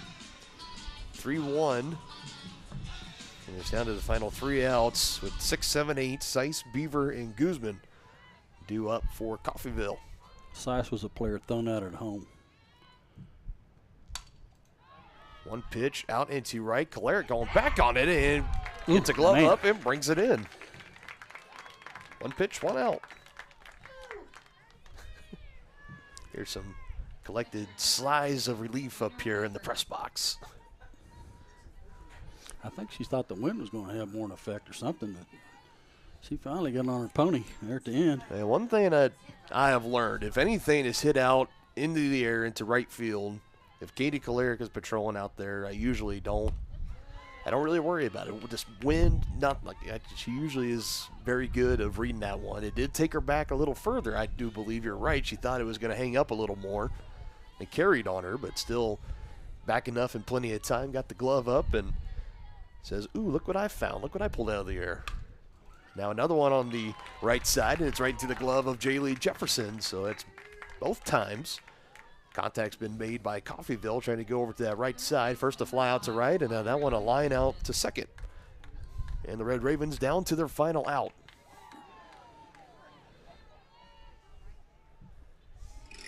Yeah, we'll need a big 2-out rally here of their own.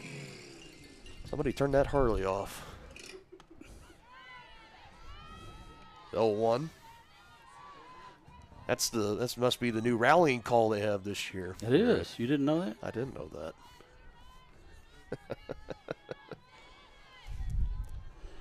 0-1 to Guzman. 1 for 2 at the ground out, a single. And now down to their final strike. Carrillo looking to make quick work of Coffeyville here in the 7th.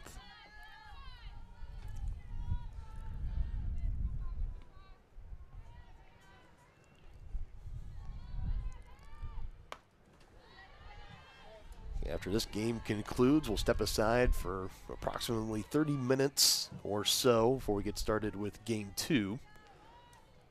So we are just now at the 3:30 hour here in Overland Park. Been a pretty good, brisk game so far. Yeah. Around an hour and a half right now where things stand. Now 2 balls, 2 strikes to Guzman.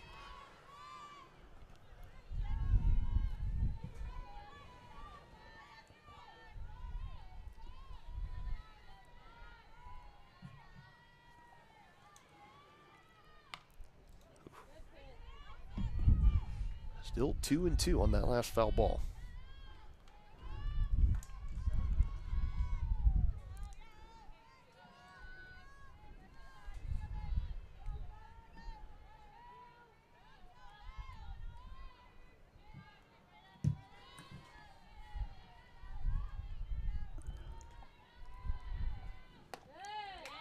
Ooh. 3-2 now. I thought. Maybe. Might have got her looking.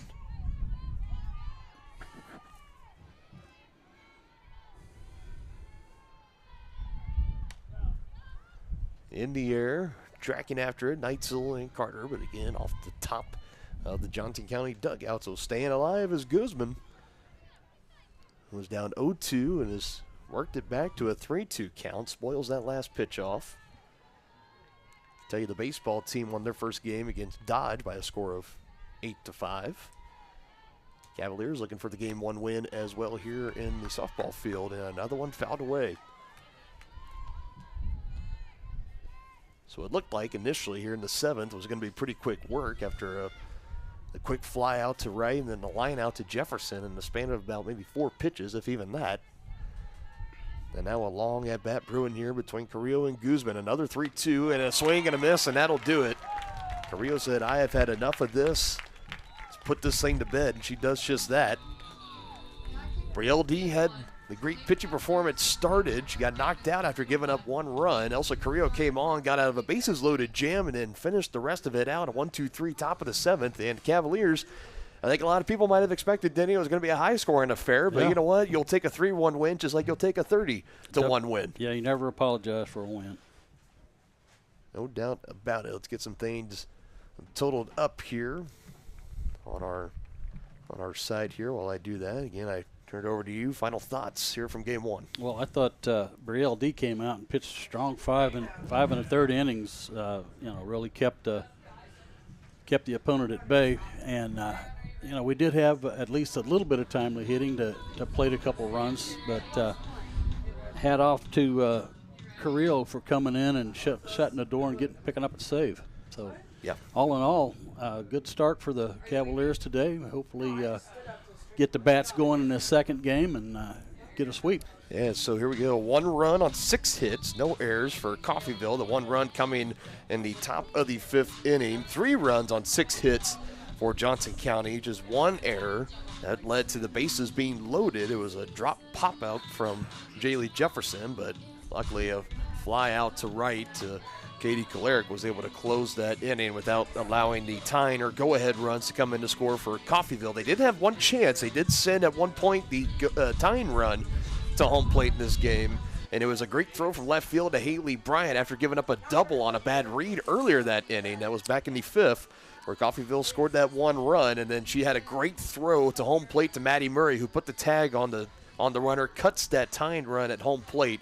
It was a beautiful play. Cavaliers added the insurance run down in the bottom of the 6th and win it 3-1. Your lines for the pitching staff for Brielle Deach went 5 1/3, 6 hits, 1 run allowed, and 1 walk for strikeouts, and an inning and 2/3 for Elsa Carrillo going the way. No hits, no runs allowed, and 1 strikeout there at the end to cap it off. Again, Carrillo gets the save, and it was Nelson that gets the loss on the other end. 6 innings of work for 6 hits, 3 runs, 2 of those being earned, 6 walks, and 2 strikeouts. Actually, a pretty quality start for her. Lone extra base hit for Johnson County was the triple for Janelle Lang. Katie Kalerick had a stolen base. Again, Jaylee Jefferson tagged with that 1 error. As for Coffeyville, the lone double extra base hit for them was the double from Seiss. And she was eventually the tying run that was cut down at the plate.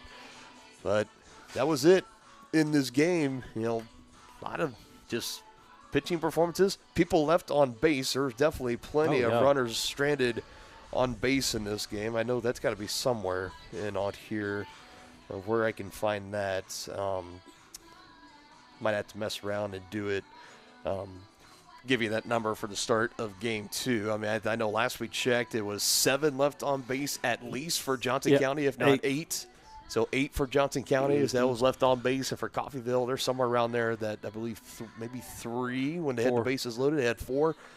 So, 12 total, 8 for Johnson County, 4 for Coffeyville. It wasn't the most efficient as far as hitting with runners in scoring position or just runners on base for that fact. But, for Johnson County, you never apologize for a win. They were able to get it done with the tandem of Brielle D and Elsa Carrillo. And now I imagine we're going to see Jalen Lavers, which we are going to talk a lot about her and what her numbers have looked like over the last month or so. She has been purely dominant, the best pitcher in the conference, maybe up there with Micah Van and Alyssa Droege. Those are really the only 2 that you could say are better than her or have been on a better stretch than Jalen Lavers has been on over the last month or so. She'll get to start in game 2 for Johnson County. I'm assuming we could see Elsa Carrillo out there, but traditionally it's you get the starter in game 1. If they bring on a relief pitcher, whoever's the odd man out, that gets to start in game 2, and that would be Jalen Lavers in this case. But we'll see what happens. We'll see who Coffeyville puts out there. I imagine lineups will be relatively the same, but again, first pitch for game 2, it'll be around the 4 o'clock hour. We'll step aside here for the time being, and we'll be back with game 2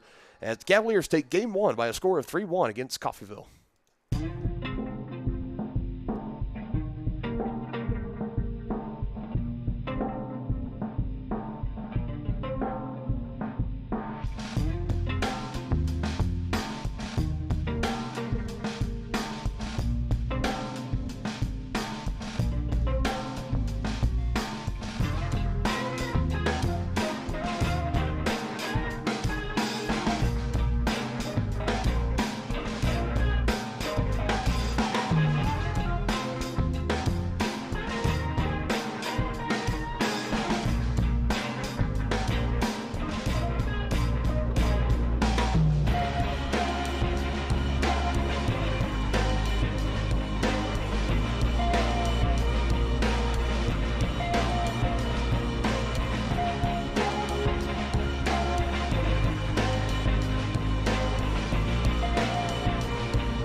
and welcome back in here on Johnson County Sports Live. Game 2 of our doubleheader between your Johnson County Community College Cavaliers and the Coffeyville Community College Red Ravens coming up in just a matter of moments. Dylan Funk here. Shirley will be joined by my broadcast partner, Dennis Dredden. He's getting the lineup card all finished up. Did you get your starting lineups in both sides, Denny? Yeah, we're good to go, partner. Good to go. All right, Cavaliers looking for the sweep. They win the first game by a final score of 3-1, a low-scoring affair. It took 2 runs in the second. They had 1 in the bottom of the 6th for Johnson County. Just 1 run coming across for Coffeyville in the 5th inning.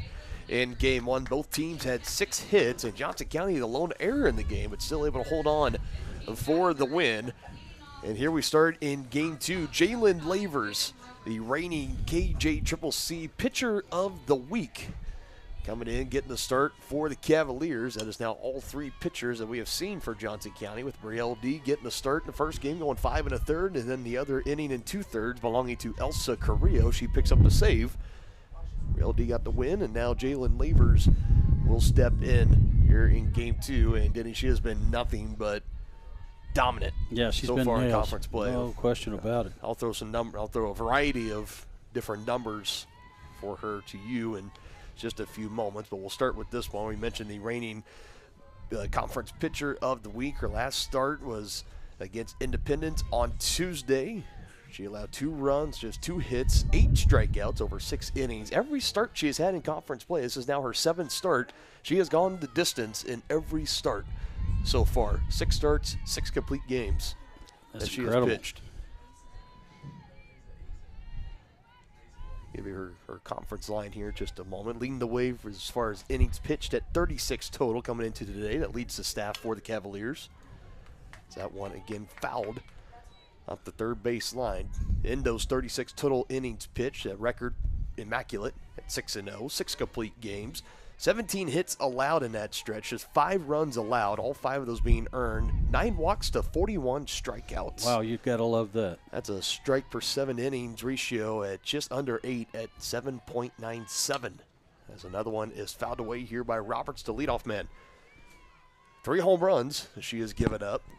So of those earned runs coming across, 3 of them via the home run. An ERA of .97 and a whip of .72. And you can have an ERA and a whip both sub 1 starting your 7th conference game. That's something, exactly. Got her to swing on the breaking pitch and a slow roller back to Jalen. She tosses it over to Aspen at first, and that's the first out here to start this game.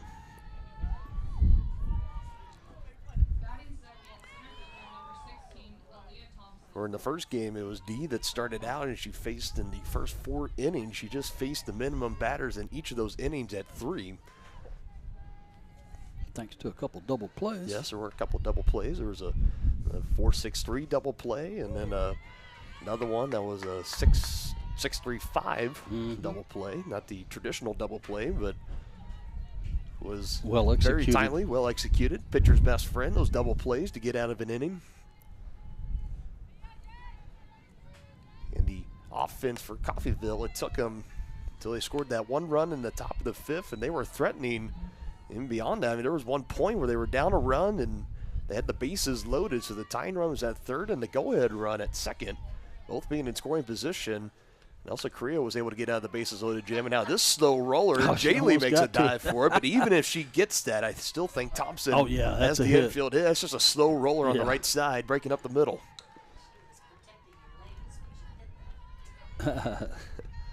Just getting a piece, and Thompson is aboard with 1 gone.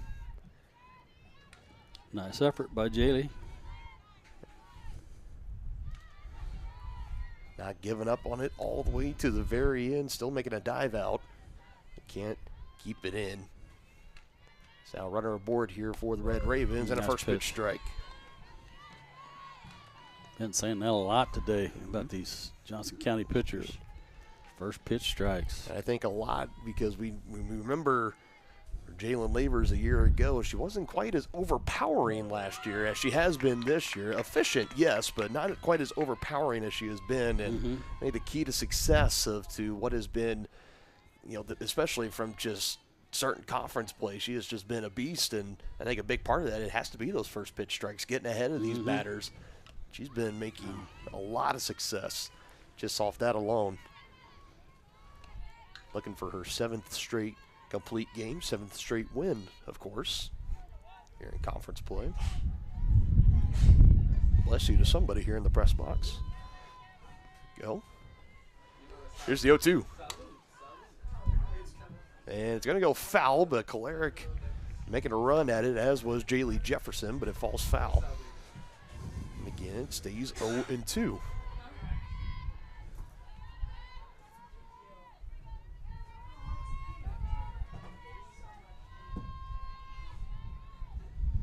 Got her set up at 0-2. Won't chase. Oh, made it close at first. Throw down there. It says she's safe. Slavers overall this season, 9-3. 9 victories and 65 strikeouts. They both rank 6th in conference, and her 3.37 ERA ranks 8th currently in the conference. Another throw to first, and again back safely. And it's not until you really start to look, because you think with how great Jalen Labors has been, you go to look at the conference website, Division II softball, and top 5, and she doesn't really crack any of those, and it could be surprising as to how can that be. Here it is. It's another 4-6. Too much speed. So we'll have to wait a little longer for that double play. They do cut down the runner in scoring position at second. Stays a runner at first on the fielder's choice. Another hard hit ground ball. Came close.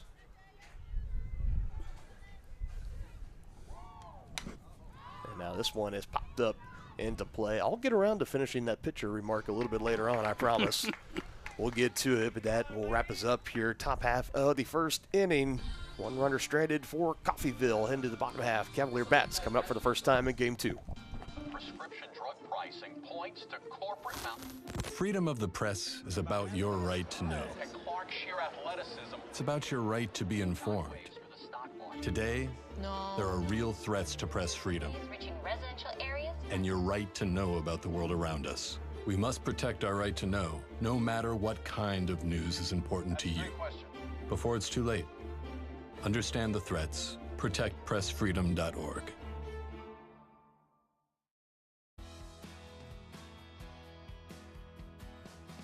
I used to drive an ambulance as an EMT, and I've always tried to be a safe driver. If people knew what I know, lives could be saved. In my car, if I see a truck or bus taking a turn, I know to take my time. When big vehicles turn right, they may swing wide to make the turn. If you try to sneak in, well, it's a lesson you'd rather not learn the hard way.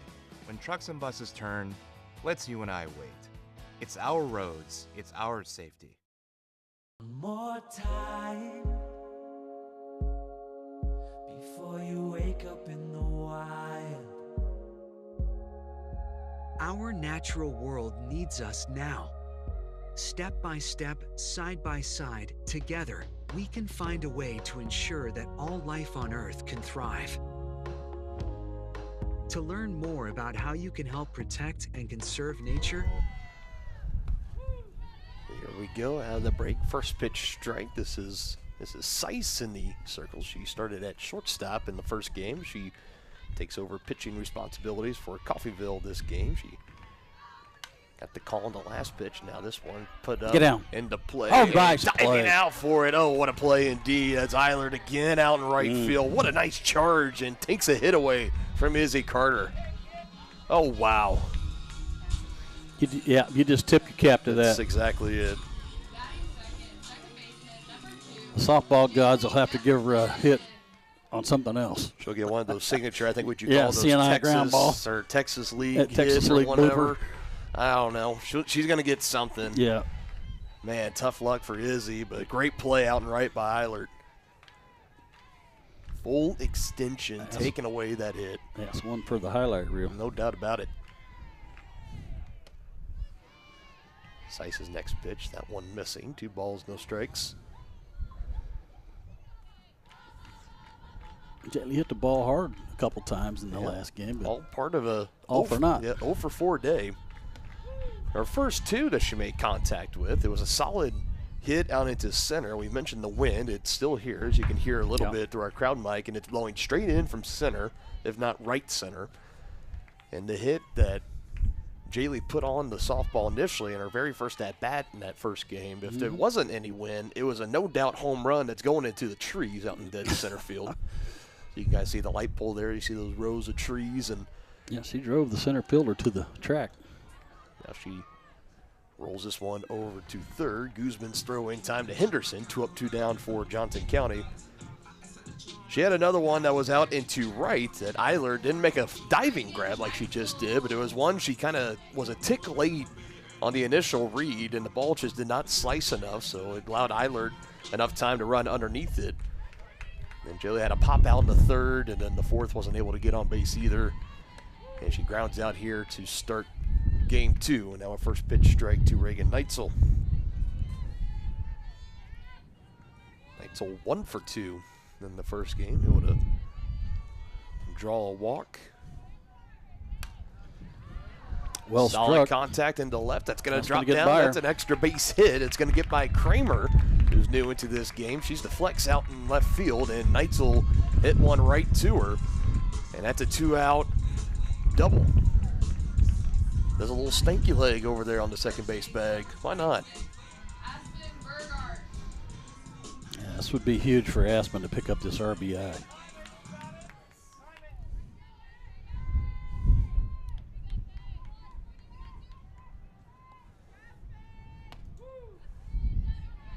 First pitch taken for a strike. Yeah, looking at Aspen, 0 for 3 in the first game. Had 1 strikeout. That was pretty much it. She's due. She is due. So there's always 2 ways that you can look at those kind of lines like that. Jaylee, another one, now being 0 for 5. She's probably going to be due later in this game.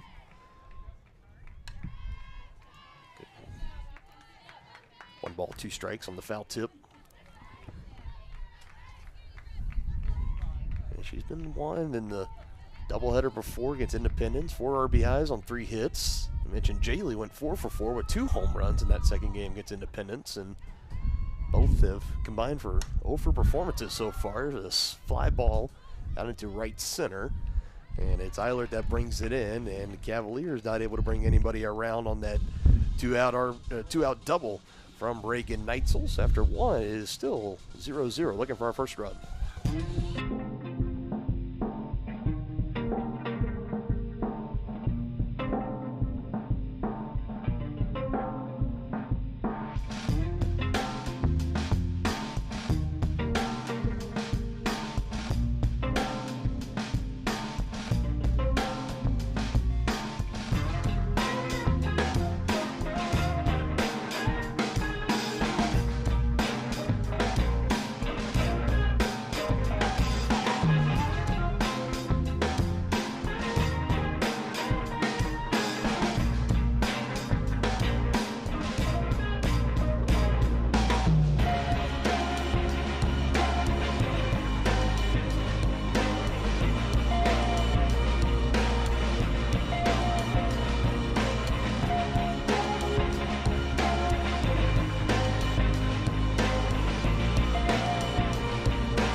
Just like it was in the first game, after 1 inning, no score yet. It's the designated player Banks, followed by pitcher Sace, and out in the catcher position, it's Isom. I think that's 5, 6, 7. Due up here for Coffeyville. That's correct. Banks first pitch swinging, and Lang going back. She now had a comes late break forward. on She it. did have a late break on it, and not able to make the play. It lands right in front of that JC Sword logo out in shallow center. I think initially for Janelle, if she goes forward on that, she brings it in, but she started going backwards. It was a late break, and it's a leadoff single for Banks. Well, it was a full swing, but it was right off the end of the bat, so she didn't get a good read. Definitely not the hardest hit ball that we have seen today, but for Banks, she will take it as Rums approved to be coming at a premium in that first game, and that one just goes over the helmet. Did it hit her on the helmet? I thought maybe initially it might have nicked. I thought it might get her, but I thought it did too. It was nice, but it Goes over her head, definitely for ball 1. Had an instance similar to that in between games. Was watching over at the baseball game, and there was a Johnson County hitter. It was a breaking pitch from the pitcher, and it went over his head, and he ducked. And it sounded like at the same time, because he heard the clank of the bat, but the home plate umpire said it hit his back before it hit the bat. So he reached with a hit by pitch, but I thought that one got her on the helmet, and that would have led to 2 aboard here to start this top of the second, but instead it is a 2-1 count.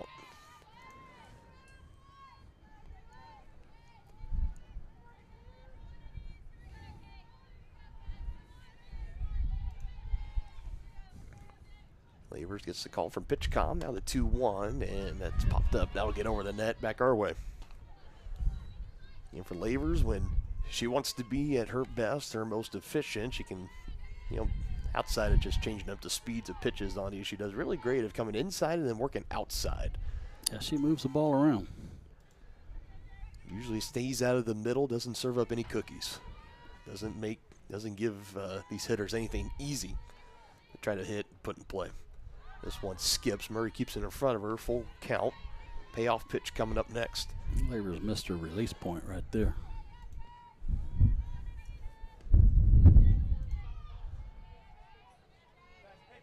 And Wynn's still playing games with her camera out in center. Borderline pitch, doesn't get the call, and Seiss will make her way up to first base. On and nobody out. A leadoff single and now a walk. Eason will come up. Saw her brought on in a pinch hit opportunity in the first game. She grounded out. See if they put something on here. Trying to stay out of a double play. Nope. 12 hits on the year, despite that average of 186. 12 hits, and she's brought in 6 RBIs, so you can say that half the time when she puts the ball in play, she's usually bringing a runner in to score. Maybe why we saw her in that pinch hit opportunity with the bases loaded for Coffeyville. But now gets to start here in game 2 at catcher. And takes a called strike there. No balls, 2 strikes. Punch out.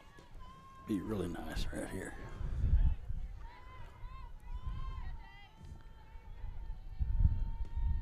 Will be our first of the game, but she pulls it sky high and foul. And no surprise to anybody with the wind blowing in. We have not seen a long ball today. Maybe if you get the gust that's just calm enough, you might be able to sneak one out today, but we'll see. Our throw to first back in time at the plate is 1-2.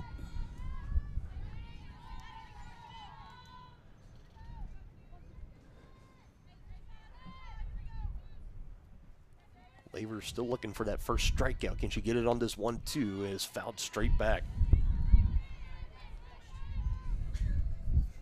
Made you flinch a little bit. One of those that comes straight back into the net. It happens every time to the best of us. I'd have got it for you.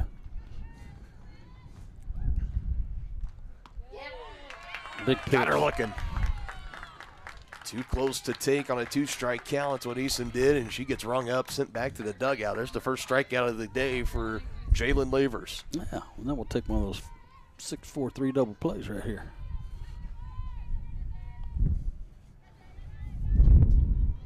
Five, 4-3 will work. Jalen has had, in those 6 straight starts in conference play, she's had no less than 5 strikeouts. Now, last start she had with Independence, she set a new career high. The strikeouts in a single game with 9. She came close to doing that against KCK. Didn't have a chance to go out in the top of the 7th. The Cavaliers spread the Blue Devils after 6 innings. So all was to wonder if she got sent back out in the top of the 7th. Maybe she could have met that mark a couple of games earlier. A winning streak now up to 6 for Johnson County, and 4 of those games they have won via the spread. And 1 against Kansas City, Kansas, and 1 against Fort Scott, and then both games they spread against Independence on Tuesday. Took all 7 innings to get the 3-1 win in game 1 against these Red Ravens. Now a 2-ball, 2-strike count at the dish to Guzman. home plate umpire already out of bullets. Getting reloaded, replenished from Johnson County dugouts. Lily Hands delivering them. Guzman actually fouled that ball off of her own body. Yeah, good thing she was still in the box or she'd have been out.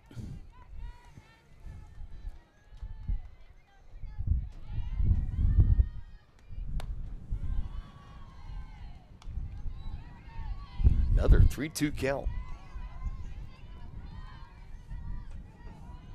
Got it right around the mid-30s early here as far as pitch count for Jalen Lavers. Yeah, I was going to say that'll run the old pitch count up. Here's the payoff pitch. Upstairs, did she go around? Boom. She did. That's back-to-back strikeouts now for Jalen Lavers. One looking, that one swinging. It was definitely a ball. It was upstairs, but the bat, it did go around. It appealed to the umpire out there in the outfield between short and third, between second and third, I guess I should say. And he said that she did go around. First time we've seen Titus today playing second base.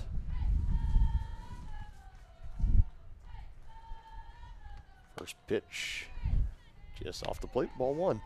See, Murray is doing everything she can trying to frame up those pitches.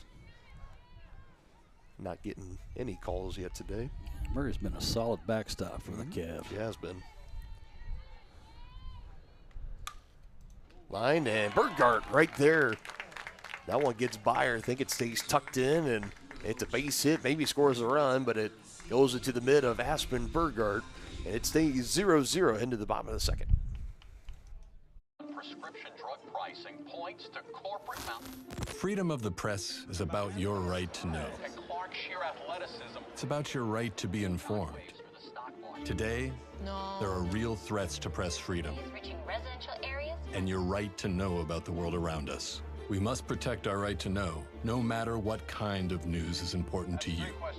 Before it's too late, understand the threats. ProtectPressFreedom.org.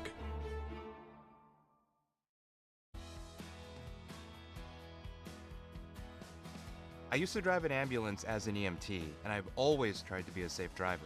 If people knew what I know, lives could be saved. In my car, if I see a truck or bus taking a turn, I know to take my time. When big vehicles turn right, they may swing wide to make the turn. If you try to sneak in, well, it's a lesson you'd rather not learn the hard way. When trucks and buses turn, let's you and I wait. It's our roads, it's our safety.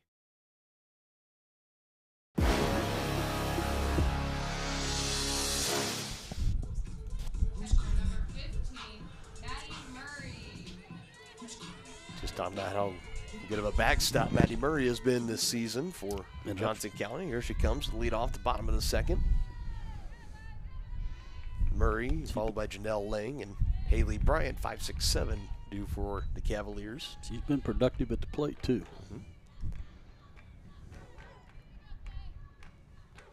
Yeah, there was a point where she was leading the Cavaliers team. Takes a called strike there where she was leading in slugging, average, I believe, both. She was leading in and RBIs. And at one point, it was extra base hits. Those have cooled off a little bit over the last couple of weeks, but still one of the top hitting threats of this Cavalier lineup.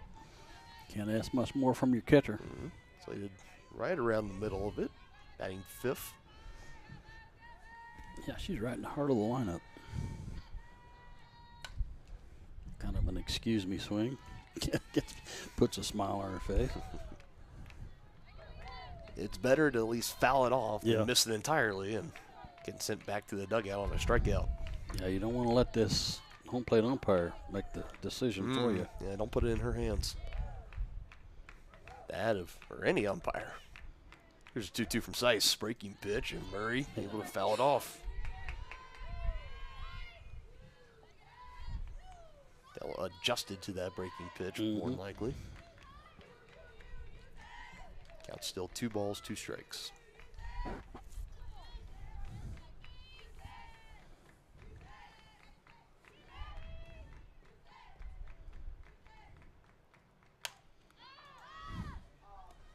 Out to center, Thompson settling under it and brings it in. Long at bat for Maddie Murray comes to an end on the fly out to center.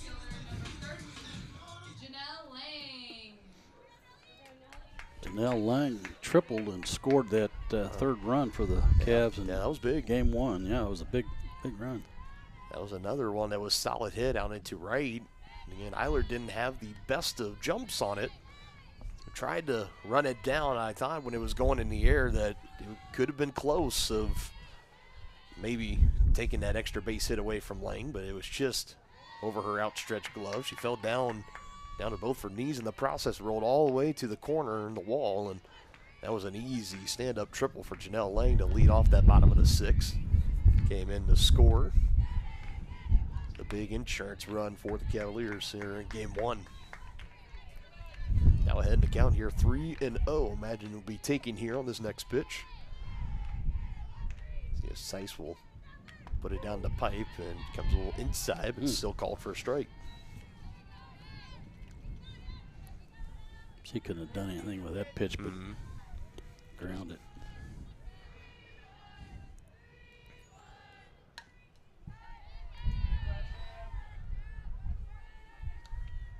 Three and 2 now.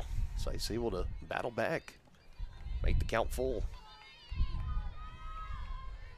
Like getting nice words of encouragement from Coach Bratton Volkins, the third base coach, and swings at this one, and a chopper that gets by under the glove of the third baseman Guzman. Roberts diving out for it as well. And it goes out into left, and that's a one-out single for Janelle Lang. She's aboard. One of those CNI ground balls.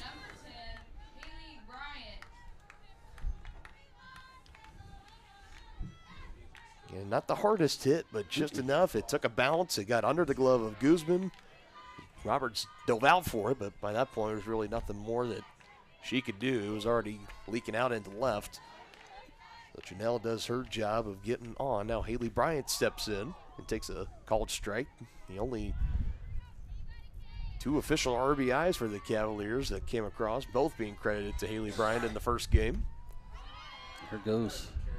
Oh, and a good throw, and got her on the tag. Caught stealing. That was Roberts coming over. A good throw from Eason, the catcher. And Lang is gunned down at second base. And now there's 2 gone and nobody on for the Cavaliers.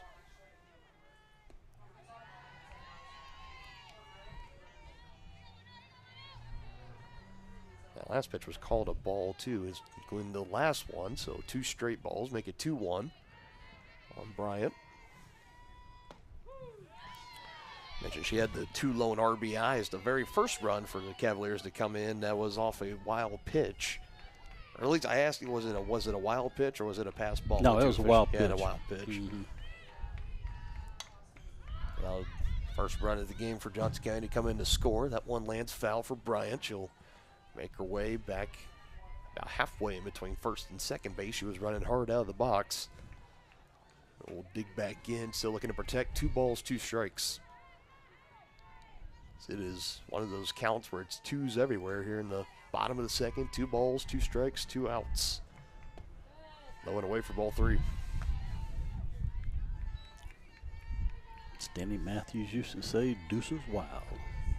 Is that it now? Deuce is wild.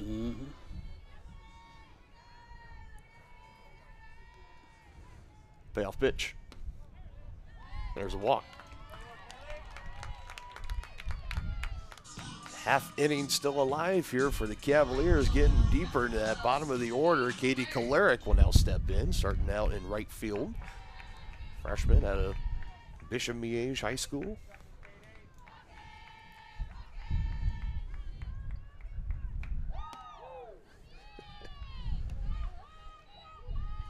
I always enjoy hearing the different walk chants and stuff that the dugout comes out with. It seems like on a weekly basis. They have some that are mainstays, and they have others that I think you could tell that they might get together before the game starts. It's like, all right, what do we want to do today?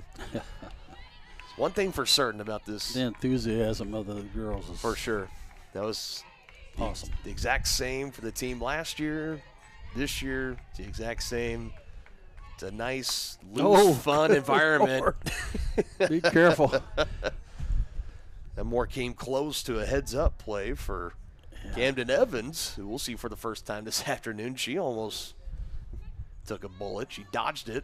Umpire called timeout to see if everybody's okay. Yeah, it ricocheted off the backstop and almost came back and got Coach Bratton Volkins, who's hidden behind that pole, but good way to keep there on you your go. toes, and that's a good pull out into left field. Right around letter high on the jersey, and trying to advance up to second. She's in there safe. Good hustle. Bryant going up to third. 2 runners in scoring position here for the Cavaliers. Designated player number 9, Camden Evans. Oh, this is Evans. Man. Kolaric did not miss that pitch at all. Again, right around letter high of the jersey, of the uniform. She pulled it on a rope.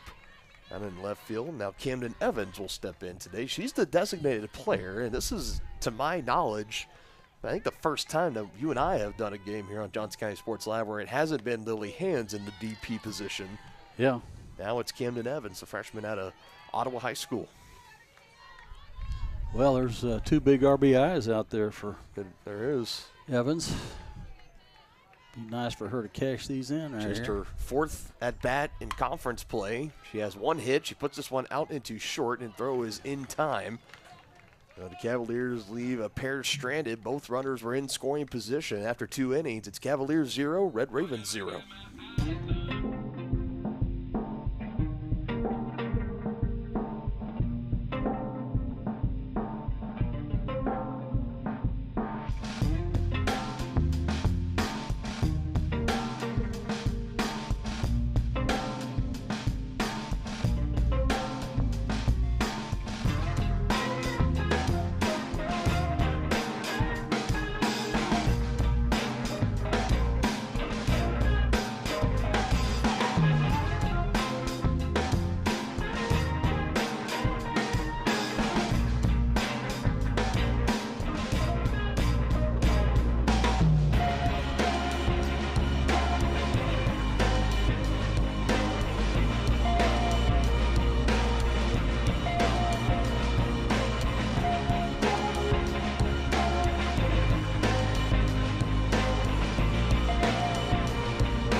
I learn a lot from these games, that's for sure, because we're back here.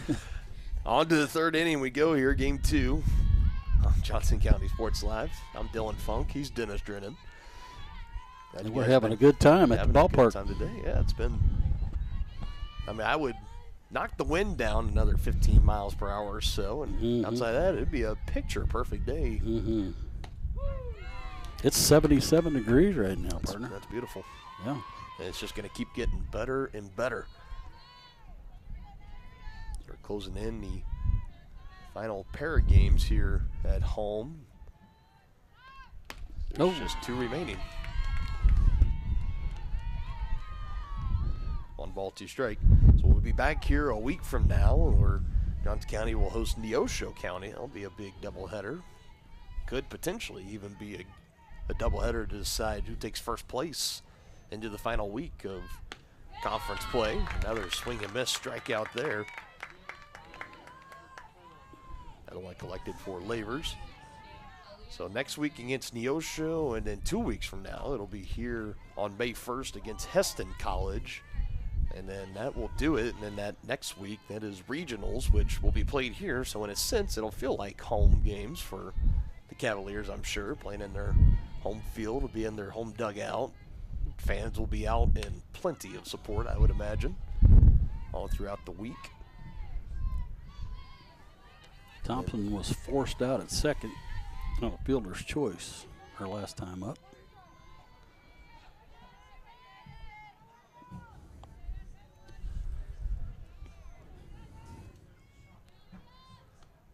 Their pitch from Lavers, low on away, 1 ball, 1 strike.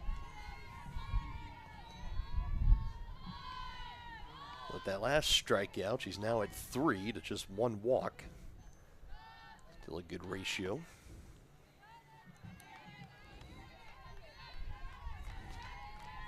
I mentioned her whip in conference play at sub 1. right now. Can't remember exactly what it is. It was a .72. That's walks and hits per innings pitched, which is the lower that number, the better. Yep. It's like your golf score. Mm-hmm.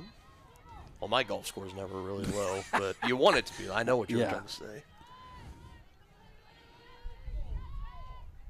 It's actually getting close. Coming off watching the Masters last week, I am wanting to get out and. So that one gets by the diving glove of Neitzel and Carter out into left. Another one out knocked for Coffeyville. This time it comes to Thompson. As her 1-for-1 day now becomes 2-for-2. Yeah, when you watch those guys at the Masters, man, it's just unbelievable. No, it is. It is. Really reminds me of how bad I am. That's it. And it's crazy because I'll be sitting at home, or you could be sitting at home and you miss them. You see them miss a putt, or maybe hit one into the rough, and you could be thinking, "What are you doing?" And then if you go out and try to do it, and it just makes you look even worse. Yeah. So, if that's what the professionals are doing, you can only imagine how you do. Although I do think every year at the Masters, there are some times where they will have, I think you got to be in the club already at Augusta, but they will have, non-PGA players that will to help fill out the field or something like that. I think that's what I was reading at one time. So there's been times where... That's probably some kind of lottery to get that big. Maybe so. And I can't remember the guy's name, but he was paired with Sergio Garcia, I think is the golfer's name. That one fouled straight back into the net our way. There was one Masters, I don't remember. Again, I just listened to it on Sunday when I had it on TV, and he was paired with a golfer that wasn't part of the tour. He was a guy that just came in the field, and he actually beat Sergio Garcia by a stroke or two. And the reports were that Sergio was so upset that he got beat that he actually refused to shake hands with the guy. Oh, really? When it was all said and done, which is a little disappointing to hear, but a little bit. But wow, I don't know if you're coming into the Masters. That's the tournament for those guys. That is their Super Bowl, and you get paired with somebody that's not on the tour and they beat you. I don't know. I'd be a little frustrated as well, I guess. So I learned that over the last weekend watching the Masters. First base, number 26, Casey Henderson. Carter made a good decision there because that ball was not hit hard enough to try and get that lead run. Henderson flied out to center last time up. And it's going to force Henderson to make a hit here to bring that runner in to score.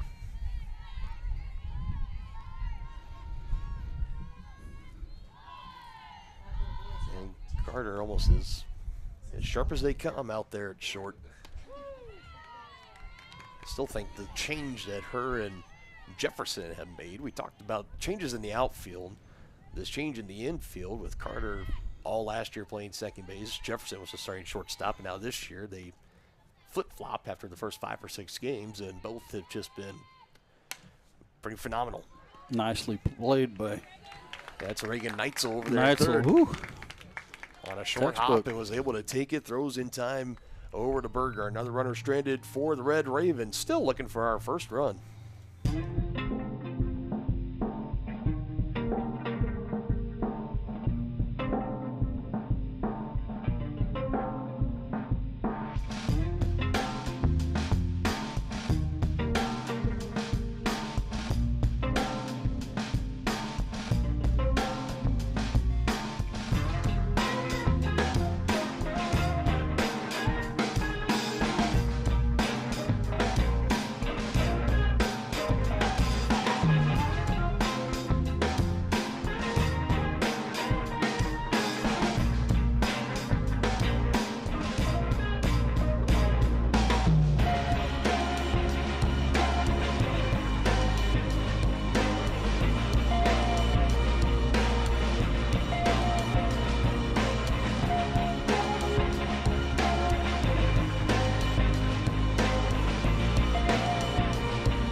the order for Johnson County. Izzy Carter leads it off here. Bottom of the third. It's goose eggs so far. They're looking for our first run. Carter takes the first pitch strike. Right down Broadway there. Guess he's probably hoping she sees that pitch again.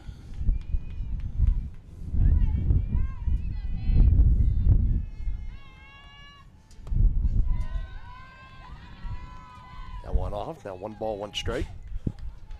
This has not been a hallmark game that, as far as scoring with or hitting with runners in scoring position, is going to be played on the highlight reel at the end of the season for Johnson County. They have left quite a few runners left stranded as this fly ball is drifting and going down and onto a knee, able to catch it. That's Kramer at left.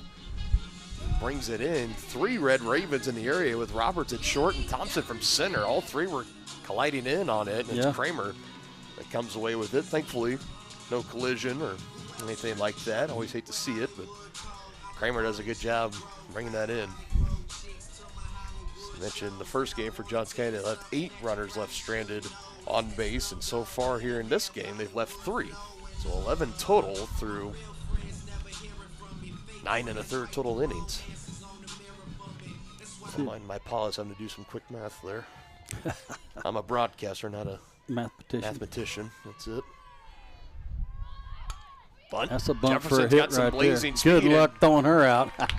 No contest. That's how you get the leadoff hitter on. Nicely done. Again, a cluster of Red Ravens around, and by the time anyone got a glove on it, Jefferson was about a step and a half away from the bat. There was no way of throwing her out. No way. Nicely done by Jaylee. Now we'll see if they have Jaylee get active on the base paths. She's got 11 stolen bases. That's the most on the team. She's getting a pretty good jump over there at first. I wouldn't be surprised. She's got 11. Behind her is Izzy Carter with 10, which makes sense. Arguably your 2 fastest players and your leadoff and hitter right behind her with Carter and Jefferson being the 1-2. Oh, no. And that one glides down off the netting and it goes foul. Ooh, got lucky there. And that's something that I've always wondered, because I figured as soon as it hits the net, it's foul. It's a dead ball. As you saw, Esom did her best as it kind of glided its way down the net as it came down into her mitt. She looked at the umpire and held it in her mitt and said, "I have it." The umpire immediately shaking her head and saying, "No, it went off the net." This one goes off the end of the bat into left. Kramer again is there. Jefferson forced to stay put at first base on the fly out. 2 gone here in the third for Johnson County.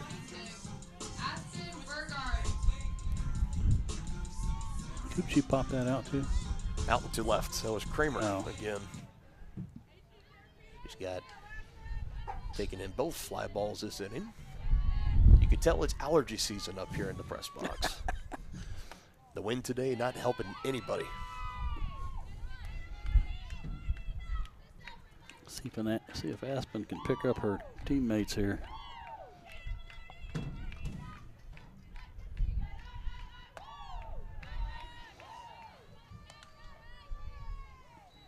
And the count, 2 balls, no strikes.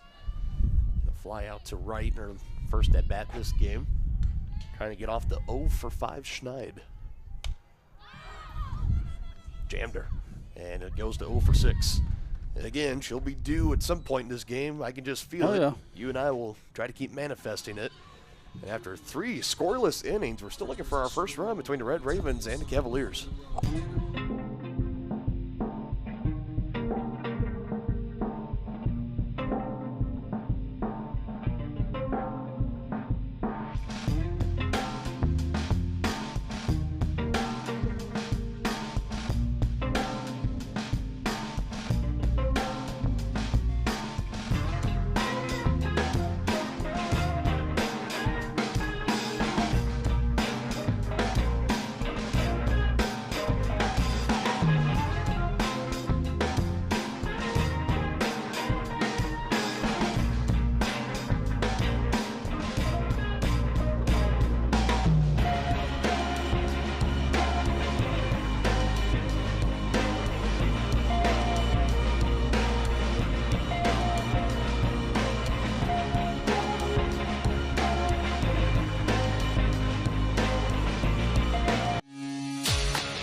start the fourth inning. Banks will lead it off once again, at least second time in this game. She's led off an inning. Banks, Ice, and Easum, 5, 6, 7. And you got to think and imagine if you're first-year head coach Ashton Friend and the rest of this staff for Coffeyville coming into today, of you dropped the first game 3-1, and now you start the fourth inning here in game 2, still 0 score, and you saw the numbers that Johnson County was putting up the prior about 5-6 games. In the middle of that 5, it's now a 6-game winning streak after taking game 1. But the offense and the bats have been hot for Johnson County, and the fact that Coffeyville's been able to come into today and at least minimize that and not allow the Cavaliers to kind of what you would call have a stat pad game on either game so far, I think you got to take that as a pretty good win. Yeah, no question, but I think the Cavaliers need to go get those bats refilled with hits. Yeah.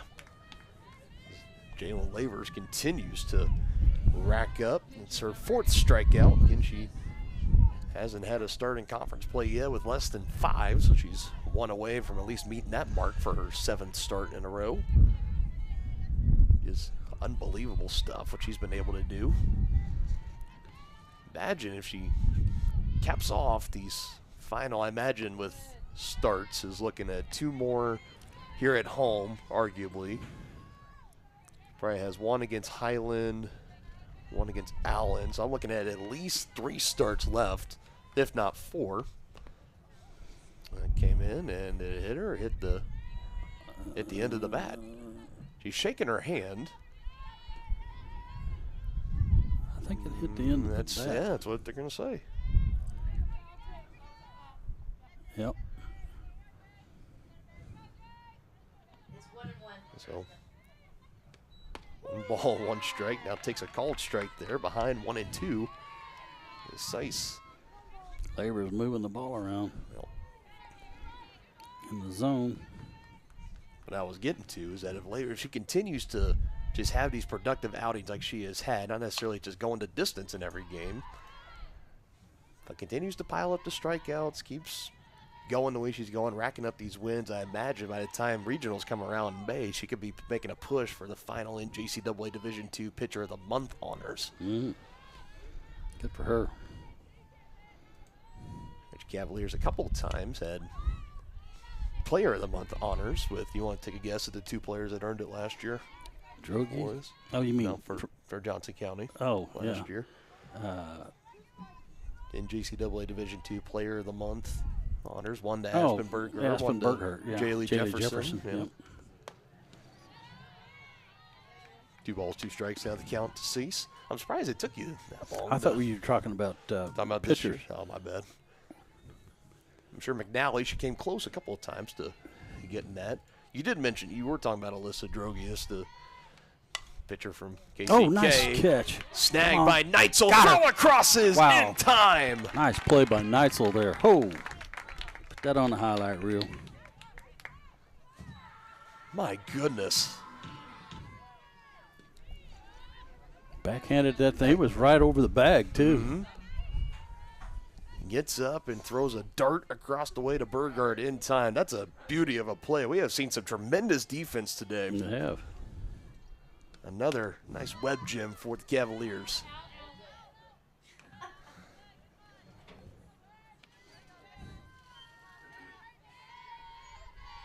Man, oh man. There is something that is just so satisfying, so pleasing of just watching those kind of plays just be pulled off and made work. So those are another things that it's not easy to do that, to backhand a ball that's over the base, get up on your feet and throw across in time and on target, most importantly, to the bag at first with the runner going up the line. If you've ever tried to do it, you can really appreciate it. Exactly. Had her fooled on that one. Pulled the string at the end. He's some way out in front of that last pitch from Lavers. Lavers pulled the string on her, and she could have swung at that twice. Looking for that 5th strikeout. Can she get it here? She does. So that streak of 5 or more strikeouts in conference starts will continue for Jalen Lavers. Is now on to 7, and she's got now 4 scoreless frames here against Coffeyville.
You can see that's a live look in over at the baseball field right now. The score is 9-2, Cavaliers with the lead. They took the first game against Dodge City and looking to complete the sweep. This is Maddie Murray to the dish here for Johnson County, and she flies out to right on the first pitch she sees against Eilert. She's had a busy day out in right field today. She is. She's been on top of it thus far. Had a nice diving catch earlier this game, back in the first inning, I believe, and took a hit away, a leadoff hit from Izzy Carter, so I know it was back in the first inning. And handles that fly ball from Maddie Murray to start here in the Cavalier half of the fourth. Janelle Lang now takes a first pitch ball from Seiss.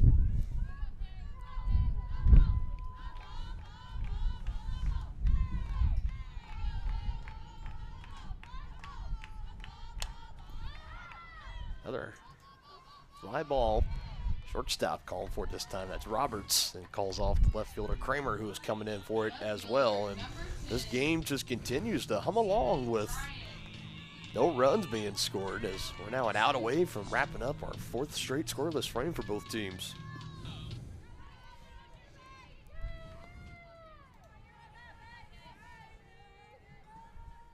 This game has only been going on for roughly 50 minutes, and we're already about at the halfway point.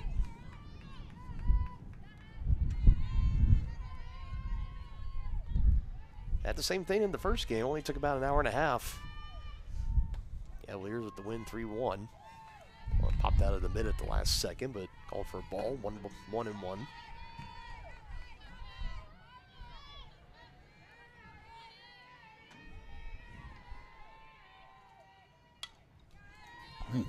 Tip there for Bryant, staying alive.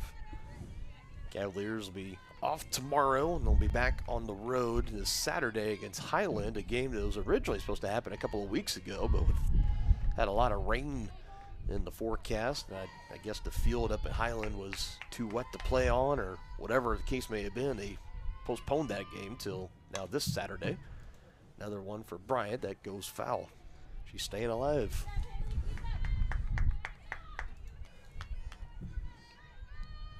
Go at Highland, and we'll be, after that game, have a nice week off. Or actually, now it was supposed to be Saturday, but now that game is, I'm seeing on the schedule, is now to Tuesday, so we'll have the entire weekend off. Back at it Tuesday at Highland, here at home, following Thursday against Neosho.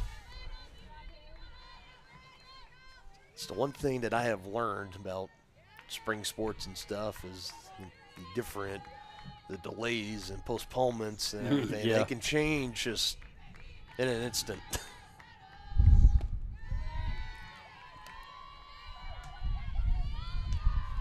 the good effort from Haley Bryant to keep spoiling away, fouling off those pitches. Now she evens the count up at 2-2.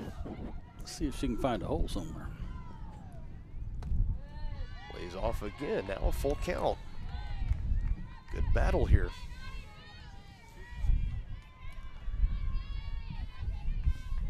Got the 60th pitch coming in here for Seiss. Here's the payoff on 3-2. And another one that gets over the glove of Roberts. That's a 2-out knock.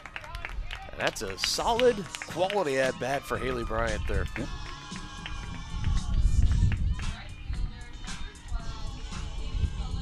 So I think is, at least to my eyes, she's starting to knock off the rust Oh, yeah. And is starting to get back to her form at the dish. Haley was also one of the top 3 in stolen bases last year. So I had a pretty good jump to throw over to first, but she's back in time. Pretty much last year, towards the end, it was a 2-man race for the lead between Eve Morris and Jaylee Jefferson. I believe Eve got her by a stolen base or 2 when it was all said and done. And ooh, this one's pulled hard, but foul. That might be going to the baseball field. It is. Ooh, my. Especially with the wind blowing. Yeah.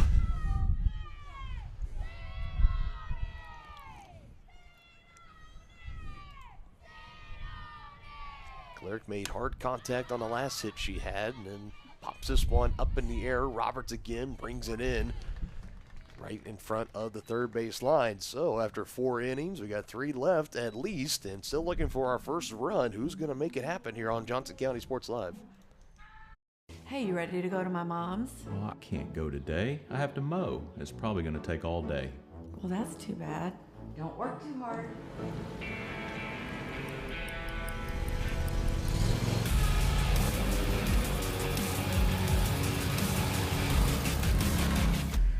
Dixie Chopper. Speed when you need it.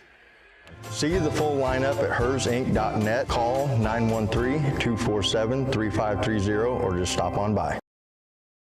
For more than 20 years, Gherkin Rental has been the place to go to get the job done in eastern Kansas and western Missouri. With a huge selection of quality equipment, from roll-offs to trailers, telehandlers to generators, power washers to popcorn makers. Experienced equipment professionals and clean, well-maintained tools to help you get the job done right the first time. Gherkin Rental. Stop by any of their 13 locations across the KC Metro or call 855-GHERKINS. That's 855-437-5367.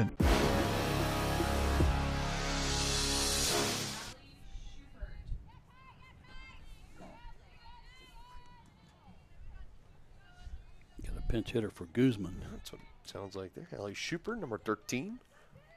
He will come on a pinch hit here, lead off the top of the 5th inning. For Schupert, it'll be her, I believe this is her first appearance on the day as well. We'll check and make sure that is correct, and it is. So not the easiest thing in the world to sit an entire game and a half and come on to lead off an inning against a pitcher that's been dealing like Jalen Lavers has been. Takes a first pitch ball. Here comes the next one. That's upstairs, so 2 straight balls. We mentioned into the day we're going to be watching games happening around the conference, including the one with Kansas City, Kansas and Neosho County down in Neosho, where the Panthers won the first game 9-8 in extra innings. It took 8 innings to decide a winner, so the Panthers got a walk-off win in the first game. There's no score reported yet in the second game yet, which that was the topic of debate coming into today here for us here in the press box, as the 3-0 from Lavers is inside. It's a 4-pitch walk. But we were talking about, because you got the 3-way tie with all at 11-1 coming into today between Kansas City, Kansas, Neosho, and Cowley, of who do we want to win in that KCK and Neosho game. And I think I put the notion out there as if you want whoever wins game 1 to also win game 2. You would really hate to see both those teams kind of split. It wouldn't do Johnson County a whole lot more favors, but Lavers hops on top of that bunt. It's a sac bunt.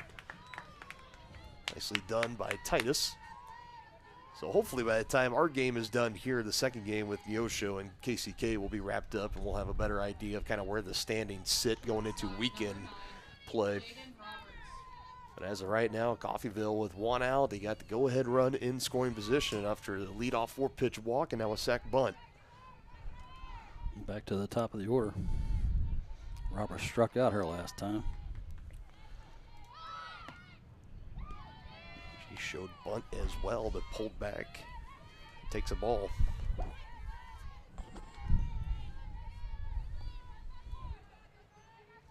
Red Ravens have not led the entirety of this afternoon. Trailed the entire time in game 1, and obviously no score here in game 2. That runner in scoring position, that can change things.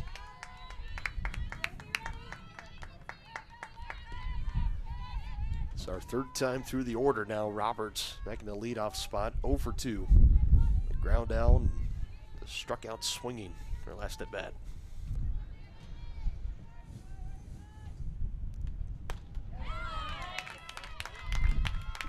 One and two now.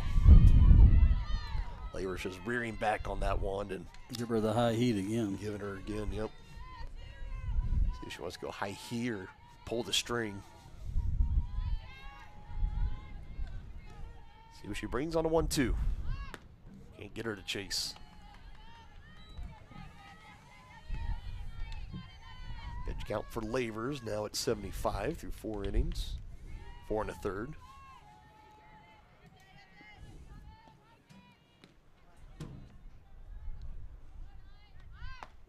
Got her looking. Too close to take. So now second strikeout of the game for Roberts. One swinging, that last one looking. And that's a big out number 2, and to get it at the plate too, that is bodes in the favor of Jalen Lavers in Johnson County. Now to Thompson, and she's been really the only one that's had a solid eye of Lavers. 2 for 2 today. How much she would like to make it 3 for 3 with a nice stake attached to it, an RBI.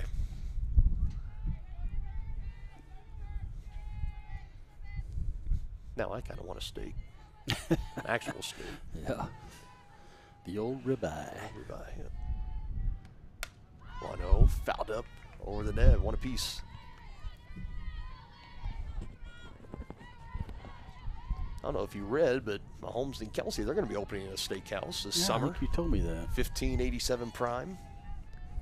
It's going to be located in one of the hotels in KC Mill. Like they don't have enough money. Well, Brad, take the wife out there for a nice date night. Yeah, I'll be interested to see the prices. Yeah, me too.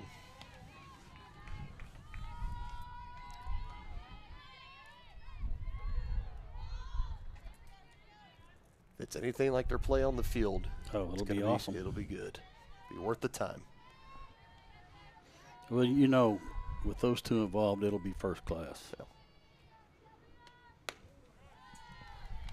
Definitely going to be one of the, over the summer, one of the hottest eating places to go to. Oh, yeah. In Kansas City, without a doubt. Sure, they'll have a big opening night ceremony, all that stuff, all the bells and whistles. And now Thompson reaches with the walk here. Making anybody hungry back at home. We apologize for the steak talk, but if I got to be hungry, then so do you guys. Eilert's 0 for 2 on the day. She's hungry for a hit. Yes, she is. Wants to come through for her team here. Cavs are hungry for an out. That's it.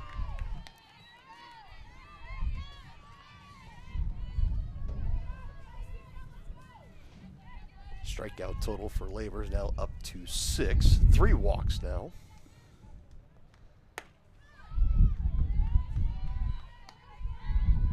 And with these longer at bats, we've seen her in plenty of 3-2 counts as that pitch count driving up. This is about number 84 roughly coming across right now through 4 2/3. Now you hear the Coffeyville dugout starting to get vocal, trying to do anything they can to help boost the production at the plate for Eilert. Get into the head, play a little mind games with Jalen Lavers.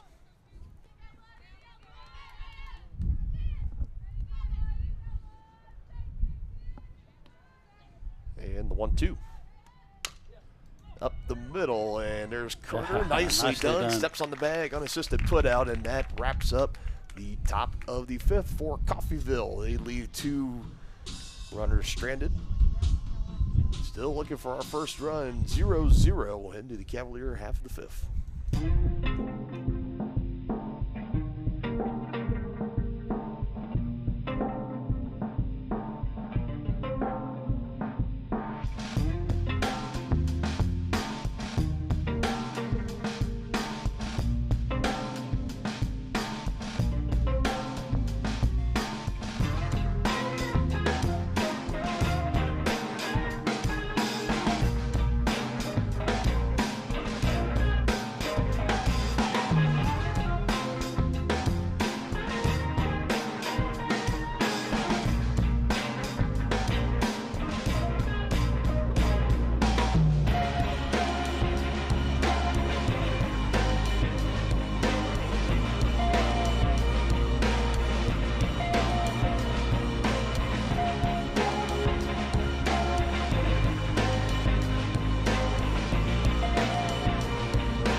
9-1-2.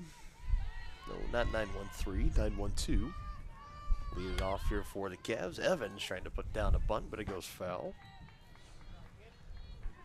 And Camden Evans, really one of those players on this Johnson County team. He doesn't have a whole lot of at-bats this season. This is in total for the season her 11th. If you look at just conference play, this is her 5th. So, small sample size, fairly small sample size. On the year, her numbers, a .333 average, on base at 400 and slugging at .444. 3 total hits, including 1 double, 1 RBI. Former Cyclone out of Ottawa High School, another product of the Frontier League here.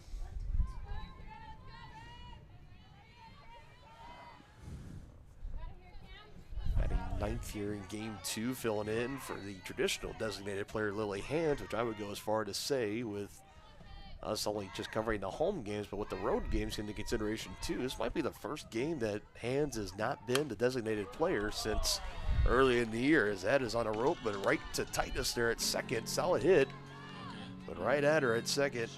Camden Evans is retired. She goes 0 for 2 on the day. Back to the top of the order, 3rd time through for the Cavaliers with Izzy Carter.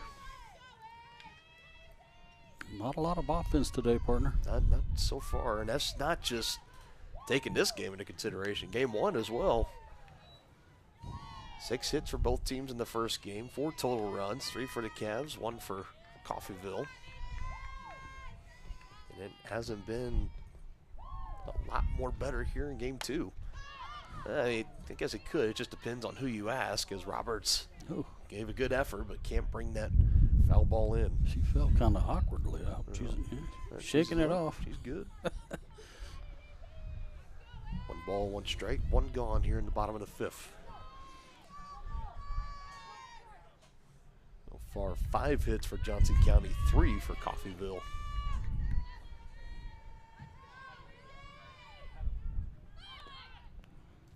Another bunt attempt goes foul. Now, I think you could be seeing that with the way the offense has been struggling. I've noticed there definitely have been a lot more bunt attempts, trying to get something down. Carter, like Jaylee did, trying to bunt for a single, use her speed. That was effectively her last chance to do it with a 1-1 count. Now 1-2.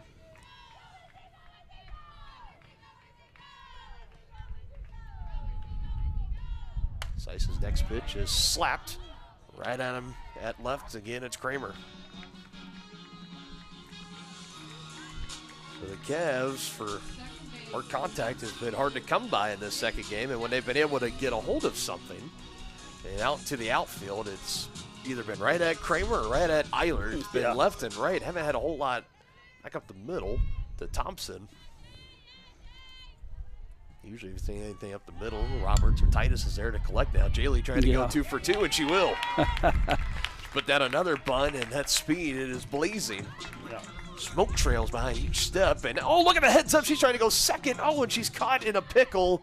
Back to the bag, and she's in there safely. And, my goodness, she almost found herself in what would have been the coach's doghouse without a doubt. She thought she caught Coffeyville napping a little bit. Thought she might have an easy advance up to second. Just about cost her. It's just about. She came right up to the edge. She got back.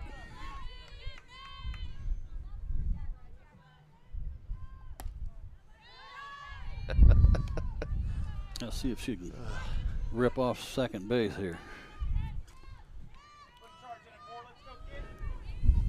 Was waiting for her to go the last time she was there. Similar spot with Neitzel back at the dish. Slice throws her a breaking pitch there. That would have been a good pitch to go on. Wasn't looking for it that time around. Neitzel 1 for 2, a double. Fly out to left. This one out to center. Thompson and Eilert are there, and it's Eilert that'll bring it in. And again, it is just goose eggs all over that scoreboard right now. As we head to the 6th, still scoreless.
getting down to crunch time in this one.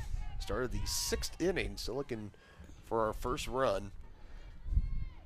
Yeah, both of these pitchers could sue their teammates for non-support.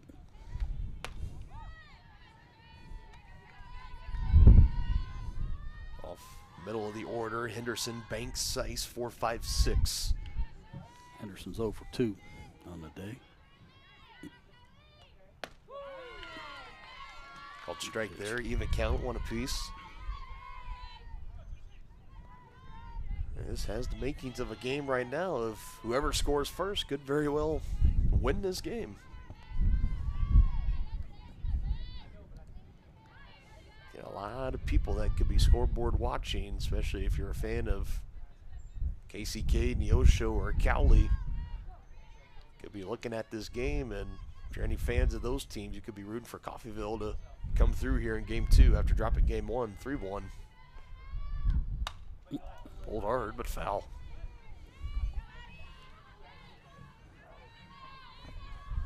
I don't even think Coach Friend, the head coach there at third, I don't think she flinched a muscle. That was pulled hard her direction. Not one you'd want to stick your hand out for. No. It was at one time back in 2017, 2018, spent a couple years as a pitcher at Cowley. First year head coach for Coffeyville. Coach Ashlyn Friend, and after that she was voted the conference freshman of the year. Her first year, her second year was a first team NJCAA All-American. Another swing and miss strikeout here for Jalen Lavers, 1 gone, top of the 6th. She then went, after 2 years at Cali, she went on to play at Washburn. Spent a couple years stint with the Ichabods. Was recently a grad assist coach at Pitt State, where their softball team last year went on a historic run to the national tournament. And now after that, she takes over her first year here at Coffeyville. It looks like we have a pinch runner, a pinch hitter again for Banks. It'll be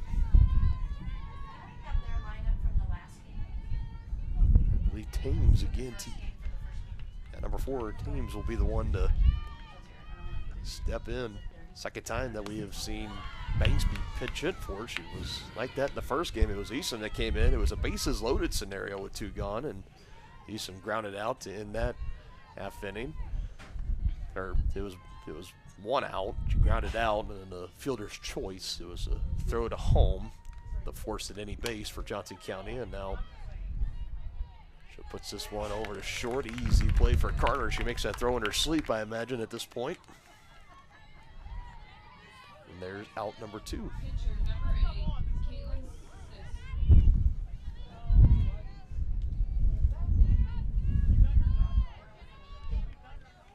So now to Caitlin Seiss, 0 for 1. And a walk, and then a hard ground out. This one ricochets off the mask of Maddie Murray, and umpire umpire did it go off the umpire's mask? I think it went off the umpire's mask. Huh.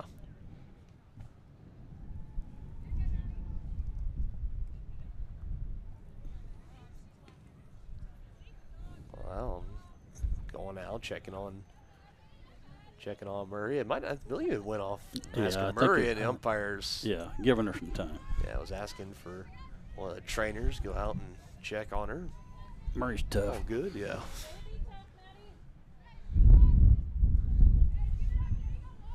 I can see the umpire do that, though. Yeah. First time I've seen it going the extra way of on the head coach down, saying, hey, just have one of your trainers, just go check on her, just make sure she's okay. It's going to take a lot more harder contact than that to get Maddie Murray out of this game. Again, like you mentioned, as tough as they come on this team, which you got to be if you're a catcher, though. You got to. Oh yeah. Got to have a little bit of extra gumption in you. 2-1, just missing.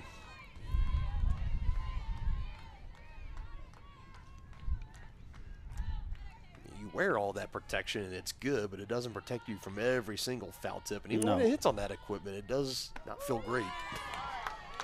Lavers comes inside the zone that time and gets a corner. 2 balls, 2 strikes.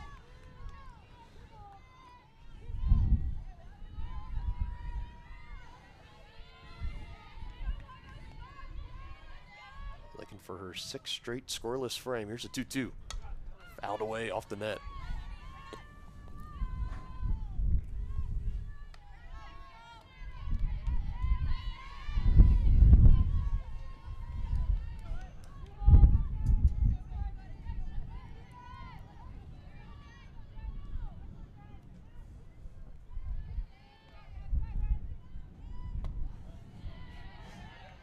Three, 2 now. Can't get her to chase on that one.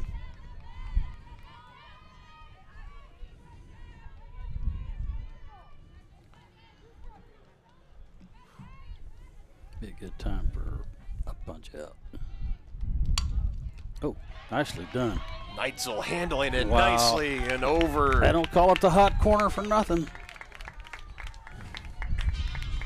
Another nicely done play, if you will, by Reagan Neitzel. Over there at third, swatted that down with her glove, kept it in front of her. Another throw in time to first. Lavers humming along, still looking for our first run. Cavaliers headed to the bottom of the 6th. What would happen if I had to pick up the phone, call 911 for one of my family members or one of my neighbors? What would I do if no one was on the other end to respond? What if there was no 911? So you can be a part of the solution. Anybody can be a firefighter. Male, female, younger, older. We have school teachers. We have leaders in business. It's me, you, anyone that wants to be. There is no typical firefighter. For more than 20 years, Gherkin Rental has been the place to go to get the job done in eastern Kansas and western Missouri. With a huge selection of quality equipment, from roll-offs to trailers, telehandlers to generators, power washers to popcorn makers. Experienced equipment professionals and clean, well-maintained tools to help you get the job done right the first time. Gherkin Rental. Stop by any of their 13 locations across the KC Metro or call 855-GHERKINS. That's 855-437-5367. Still anybody's ball game, bottom of the 6th. Cavaliers can play to run here. They will send it to the top of the 7th, where Coffeyville will be down to their final 3 outs. Here's your line so far for pitching. Jalen Lavers completing her 6th inning, just 3 hits, 7 strikeouts, 3 walks. That ball scalded. Out into center, and the wind just keeps it in again. It was Thompson again. That was just a foot or two in front of the wall. Aspen gave it a good ride, but just not enough to leave the yard on a windy day like today. Yeah, you just can't get it out if you hit it into the air out there. Saw Jaylee in the first game, came close, hit one almost very similar like that, distance-wise and everything, hang time, you name it. Had the center fielder on the warning track. And Aspen herself with one swing nearly put Coffeyville down to their last 3 outs. Here's the line for Sice, under 80 pitches so far, 6 hits, with 1 walk, no strikeouts recorded today. She's been effective, though. She has been. She's been doing good.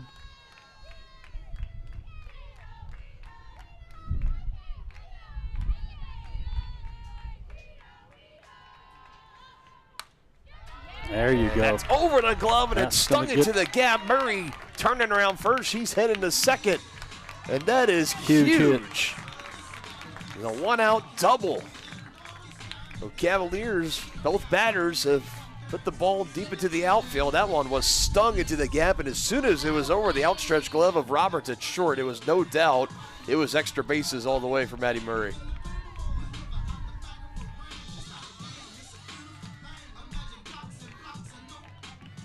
Well, here we go. The pinch runner will be coming in. There's Mackenzie Yoder.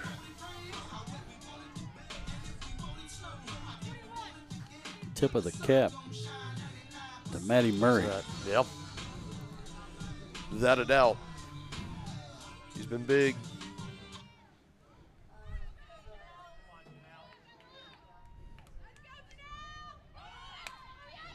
Good bunt. That moves her up from second to third. Small ball again from the Cavaliers. Lane putting that bunt down, and with 2 gone, and now goes to Haley Bryant. She can have the big RBI on the day, which, how fitting would it be? Well, she's had the only RBI so far today for Johnson County, 2 in the first game. That third scoring on a wild pitch, and scoreless here today. This has all the makings of a. And we saw one of those squeeze bunts earlier. Let's see if we see it here. No indication there. Takes a ball from Seiss. Would be some nice poetic justice if it's Haley Bryant, the one to come through. That big clutch RBI moment. Cuts there, but fouls it off. 1 ball, 1 strike. She finally broke her slump of really hits and RBIs in general. This past Tuesday in Independence, she had all 2 RBIs for the Cavaliers in the first game here this afternoon, and now it comes here. She's the first Cavalier hitter, I believe, to come to the dish with a runner at third today, in this game at least. Back inside again, 3 balls, 1 strike.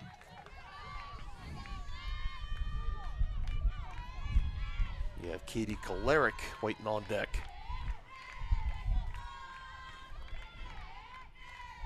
Here's the 3-1. Ball 4. Cavaliers have him at the corners now. Right fielder, number 12, Katie Kolaric.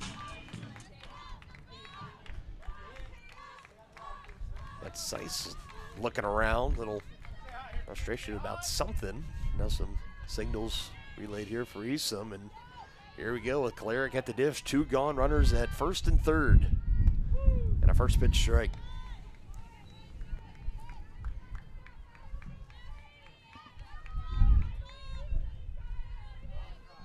Kolaric 1 for 2, the double and a fly out. Bowls, but foul. Man, had the distance though. Where that one landed in the bullpen for Johnson County, it would have had just enough to squeak over the wall. Would have been a 3-run shot if she straightened it up just a little bit. She's been out in front a lot today. Now down 0-2, got to protect. Next pitch from Seiss. And that one, even more. Almost on the campus drive. I think it might have hit the curb and it kept it from going on the campus drive. It comes back onto the berm. Straight one out, Katie. Here's the 0-2. Again, out in front. Hard hit, foul. I wish this home plate camera above us was just a little, it had a little bit wider, zooming out just a little more. You can see where all these pitches are going. They're going foul in a hurry. Again. You're going to run out of balls here pretty soon. And the umpire just signaled over to the Johnson County dugout. I'm going to need some more here. Get them ready. Especially if Kolaric keeps fouling them away at this rate. Another 0-2 pitch.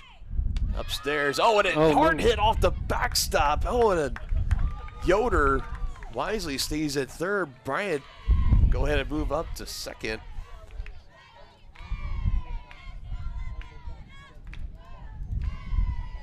Man, and that was one that if it hits that backstop about any other way, it might roll away. That run comes in to score, but it hit just right. It bounced right back to the catcher. Right back to Esom, yes.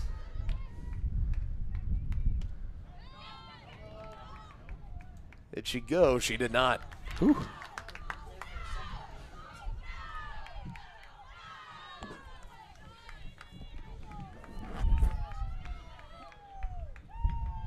Now 2-2. Low and away, 3-2. Try not to walk the bases loaded is Seiss.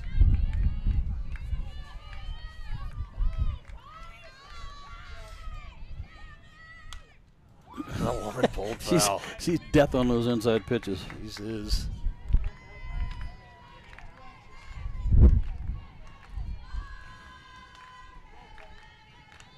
Just see that big smile from Bratton Vulcans looking at Kolaric of trying to just straighten one of those out just a little, wait another half split second. Find a hole somewhere. Put it in play. This at-bat continues. Another 3-2 pitch. This time it's going to go fair, but it's right at her. Diving grab in left. My goodness. Kramer again, the flex out in left field. She brings it in. And we head to the 7th, still scoreless. And for Johnson County, if this is going to end in a win, it's going to end in a walk-off. It'll be our first one we've had here on Johnson County Sports Live. We'll see what happens as we're on to the 7th, still 0-0.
Denny, we've talked a lot about first that we have seen here on Johnson County Sports Live, and we've seen a lot, good, bad, quirky, and everything in between. But the one thing that we haven't seen is a walk-off win for the Cavaliers. As first pitch swinging, ground ball up the middle in time to first. One pitch, one out, retired is Esom. We have not seen these Lady Cavaliers win in walk-off fashion for now the little over a season and a half that we've been covering them, all of last year and so far through the home games this year. Right. That's the only way the Cavaliers are going to win this one. That's how it's going to end, is just like that. They had runners at second and third with 2 gone, and Katie Kolaric had it at bat. I got to go back and look to see how many pitches he had. 1, 2, 3, 4, 5, 6, 7, 8, 9. Yeah, 10. Yep. 10 pitch at bat. Kolaric just kept pulling foul, staying alive. There was a wild pitch that bounced off the backstop so perfectly where it came right back to the catcher. Didn't allow that go-ahead run, Mackenzie Yoder, to score from third. Haley Bryant did go from first to second. And then Kolaric finally got a hold of a pitch. It was out into left, and Kramer was there. It took her down to a knee and was able to bring it in, tumbled down onto the turf. Ball did not squirt loose. And we arrive here to the 7th, 0-0. Now a 3-1 count here to, this is still Schubert.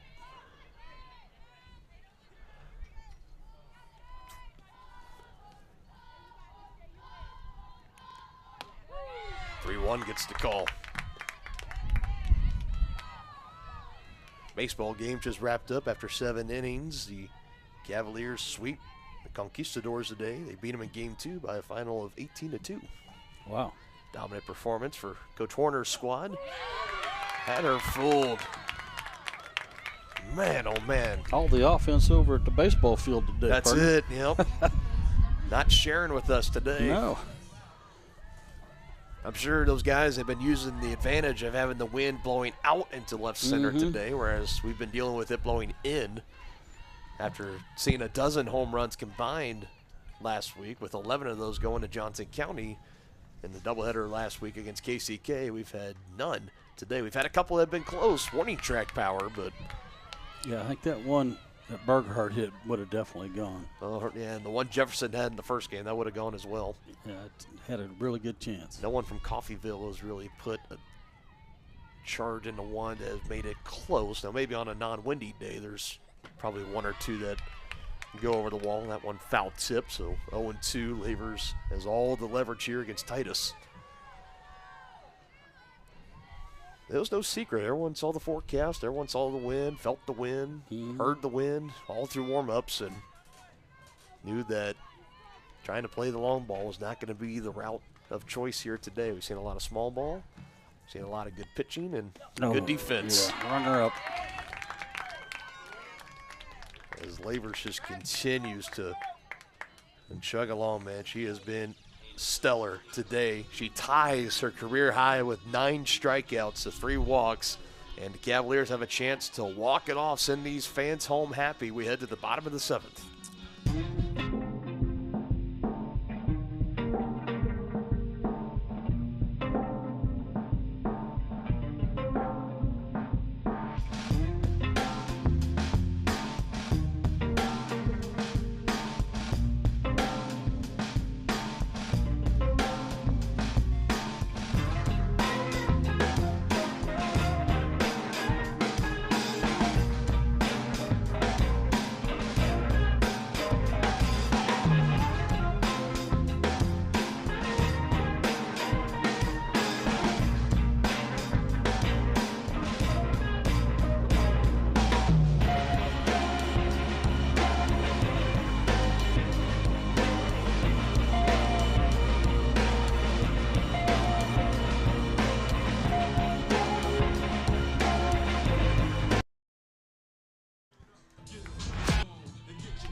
go. It's Camden Evans, Izzy Carter, and Jaylee Jefferson. 9-1-2 lead off the bottom of the 7th. I cannot remember within recent memory a time that we have made it this far into a game where no runs on either side. No runs, I know. It's been one of those days. Seiss has been dealing well for Coffeyville, and Jalen Lavers has been dealing just as well for Johnson County. Now 9 strikeouts, 3 walks, just 3 hits allowed for Lavers. Getting the gap. As Evans puts this one out, and coming over from right, able to bring that in was Eilert.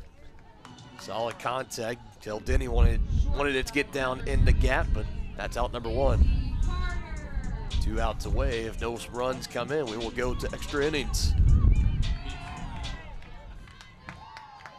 Something else that we have not seen. So we're 2 outs away from another first and more history here for us on Johnson County Sports Live.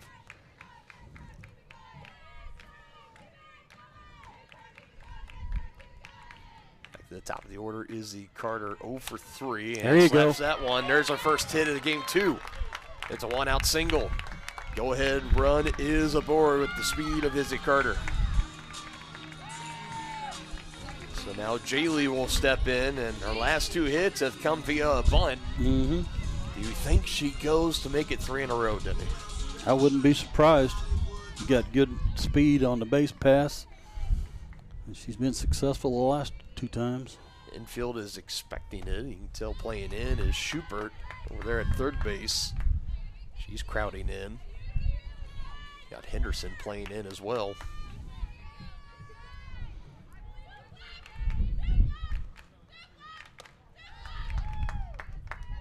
One out of the zone as well. 2 balls, no strikes to Jaylee Jefferson.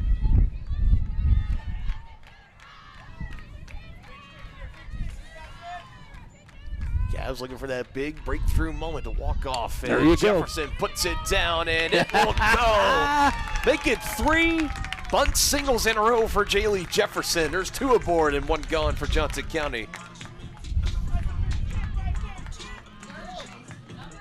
Took the first 2 pitches she saw, laid off on them, and then the third one, with a head of steam, was able to put it down. Forced the pitcher to field it, too. That was excellent. I don't know how often you go for 3 for 4 in a day with 3 bunt singles. I don't know. But that's what you have for Jaylee Jefferson right now. Do it any way you need to, I guess. Again, I've been keeping an eye on the bullpen for Coffeyville, and nobody has been in there warming up, and that's the indication of Seiss being left out there. Somebody getting up now? It looked like somebody was up. All right. So you guys, the further we go down in this press box, the better advantage. No, she's got a bat. Yeah, that's not a pitcher. Okay, so it was. Oh boy, it'd be a big base hit here. On the Neitzel. Made plenty of dazzling plays in the field today, looking to make one here at the dish. She doubled in the first. It takes a ball from Seiss. Take that double again. And with Aspen Burgard on deck. This was about the round of the order that you wanted to come into this moment. Bottom of the 7th, you need a run to win it. Neitzel takes a called strike there. Good pitch from Seiss. Yeah, double. That's her lone hit. She's had a pair of flyouts her last 2 at-bats.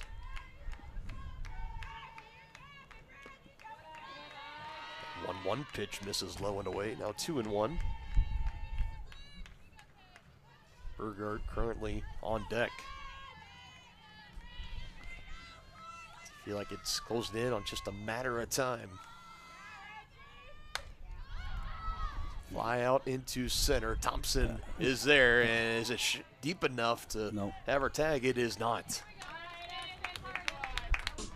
That was really the only question on that fly ball. Was it going to be deep enough? And again, that wind is keeping those fly balls a lot shorter than they normally would fly. So Thompson settles underneath it. Now with 2 gone, Aspen Burgard. Arguably nobody else you would want at the dish for Johnson County. Yep. if this was a season ago, I might even go as far to say she might get the Barry Bonds treatment and get walked. That's how lethal of a hitter she was last season. Still as good this year. Batting .440. Slaps it foul. No better time to break out of combined for this doubleheader. 0 for 7. She's 0 for 3 today in this game. 2 flyouts and a pop out. Just find a hole. Just need to put it in play. 1-1. Fouled away over the net. Zeiss a strike away from taking this thing to extra innings potentially. Not if Aspenberger has anything to say about it. 1-2 from Zeiss. Another fly out into the outfield, and it is Eilert that's there. And it is such a beautiful afternoon into early evening. We're going to play a little bit of extras here. We head to the 8th inning. Still scoreless between the Cavaliers and the Red Ravens.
Why not? A little bit of extra innings softball.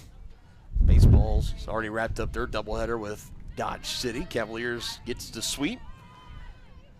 And we have a pinch hitter coming in. It was Roberts due up as we go back to the top of the order, but now it'll be Mayo, number 11.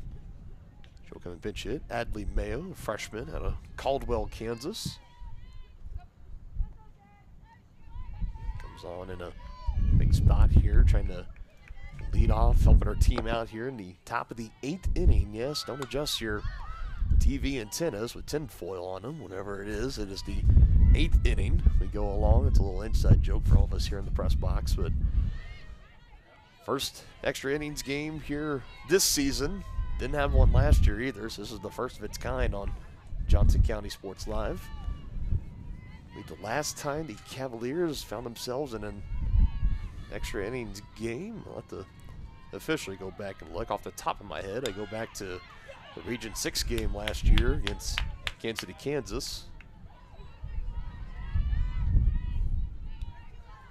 Let's see, this year they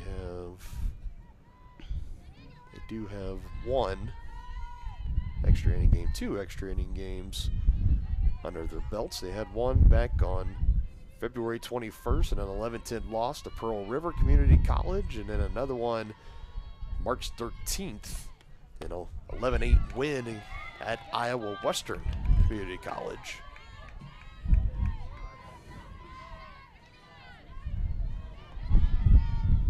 So they at least do have the experience of extra innings softball under their belt coming into this one today. 1-2 from Lavers, and it's going to be what a play. Deep in the hole. Got her. Oh, came close. She would have put the tag on her. She would have been out. Mayo kind of got off that first base bag, but still stayed close enough. And Mayo, she does her job in the leadoff spot. Coming in to pinch hit, and we had a pinch runner in for her as well, I believe. It was a nice backhand by Izzy in the hole.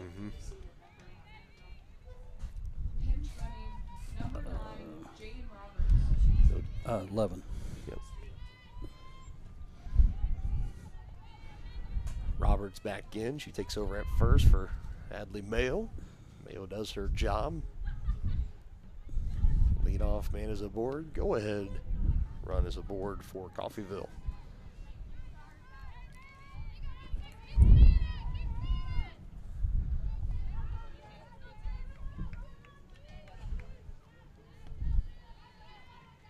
Starting to see some of the baseball players starting to make their way over here to the softball field. Bergart takes Nice this one, play. throw across to Jefferson in time to get the out at first.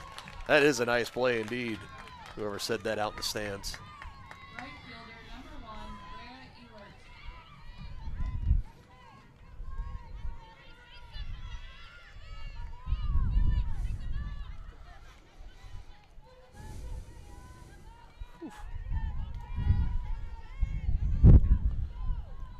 Aspen threw that to Jillian from her knees. Made a nice throw.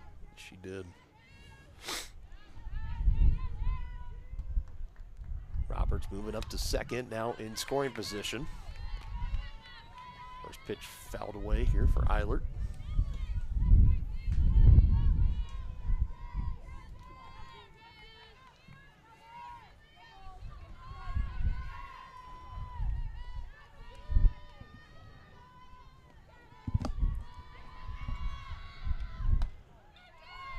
Just missing there.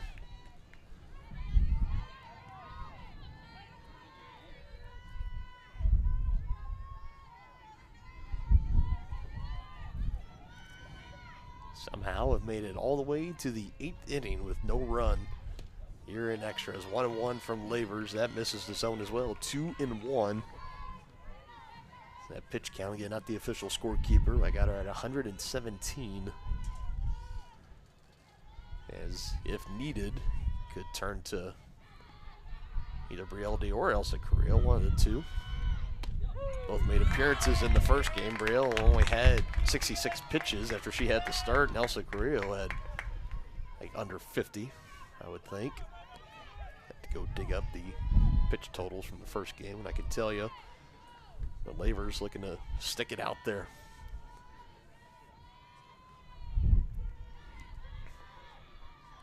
Murray signals the 2-2. Here it comes, and it's fouled away. This is the one thing that makes these crunch time, softball, baseball, whatever, so important, so unique compared to anything else, because it's on every single pitch, every single at-bat. You're hanging on. Yep. You hold your breath on every single pitch.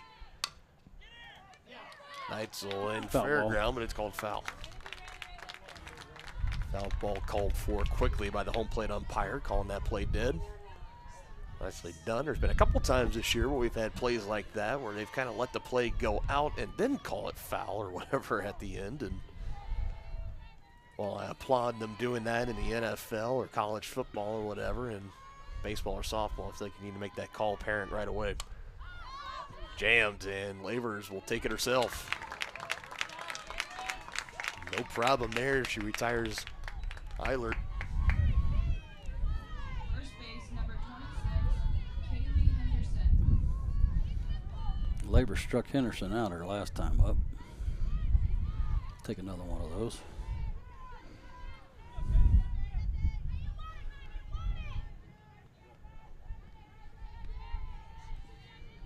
Game just now past an hour and 48 minutes of game time.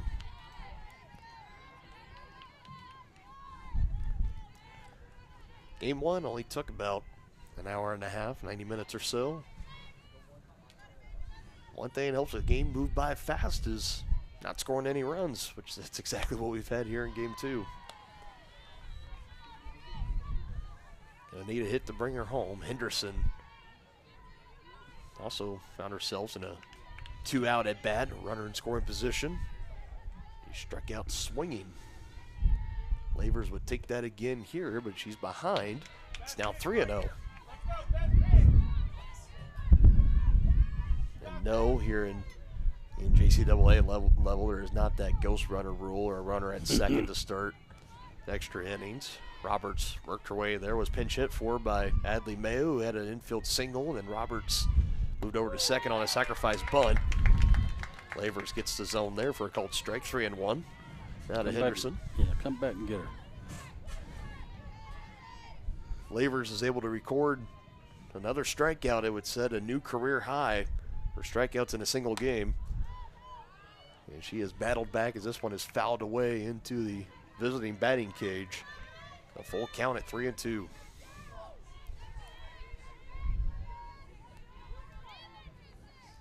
Pull the string on her here. She's probably going to go with the heater.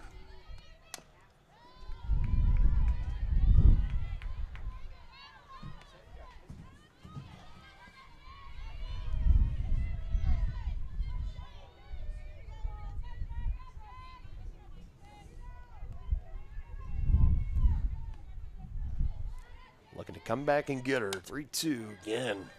Got her reaching. Reaching out in front is Henderson.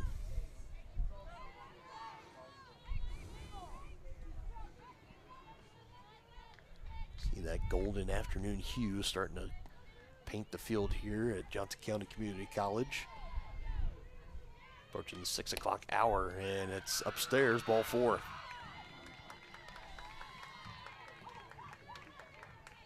Now Henderson on with the walk. Runners at first and second for Coffeyville. Looks like we're going to have another pinch hitter early.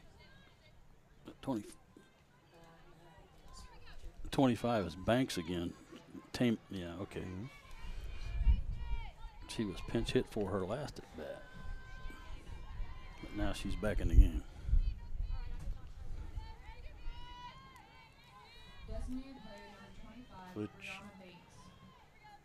Which I don't know. You pinch hit for her last time.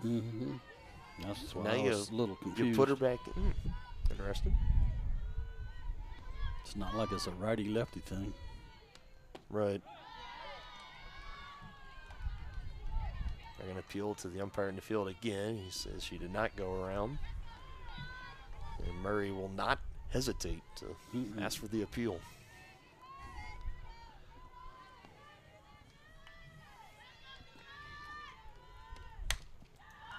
Night low, it was in her glove, and it comes out, and no play will be made. And was scalded, kept it in the infield, like the spectator just mentioned. And I look over to you, Denny, as to. Oh, I think you got to give that a hit. She got a glove on it, but it was a tough play.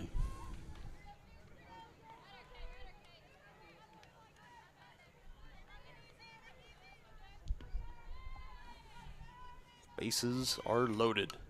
Foul tip straight back into the net. Definitely, if the protective net wasn't there, it would have come right back into my window here in the press box.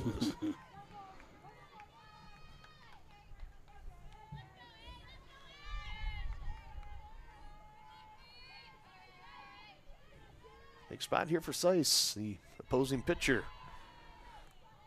Behind 0-1, next pitch from Lavers upstairs, checks her swing. Check to the umpire in the field again. He says she checked it, 1-1. Cavs need a big out here.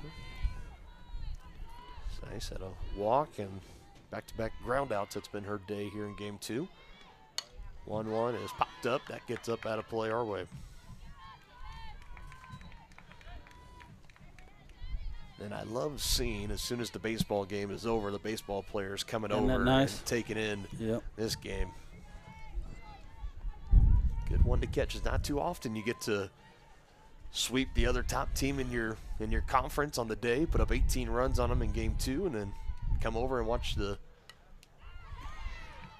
teammates of the softball team, your classmates and such, in an extra innings, no-run game.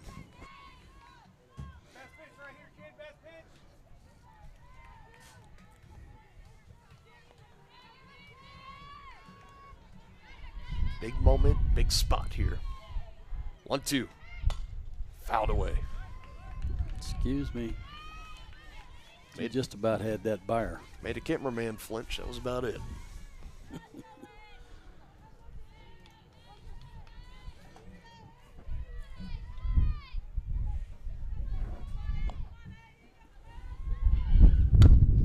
Up the middle, and that will do it.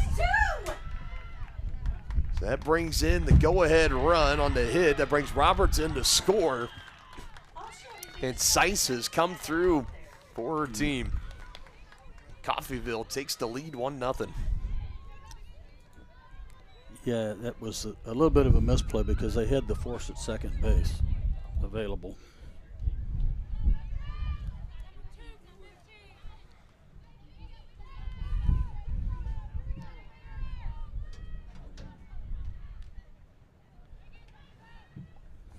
For the first time this afternoon in this doubleheader, Coffeyville has the lead over Johnson County.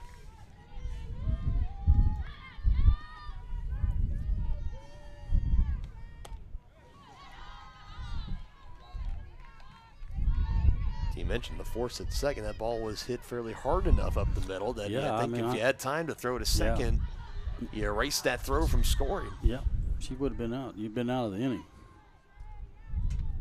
Oh, a hitter.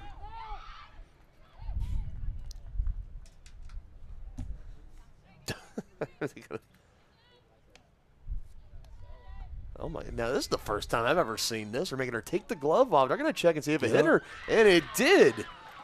So now another run will come in to score on a hit by pitch. That is bizarre. I have never seen anything like that. I have. In the major leagues, I saw an umpire look for the baseball and had shoe polish on it. Hit by pitch.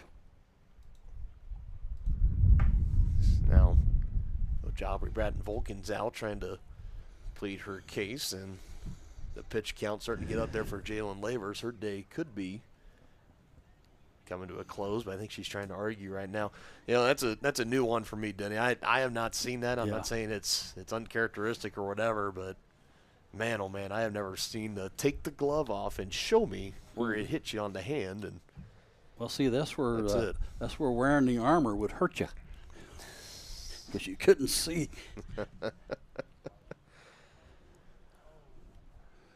It looked to me like it hit her.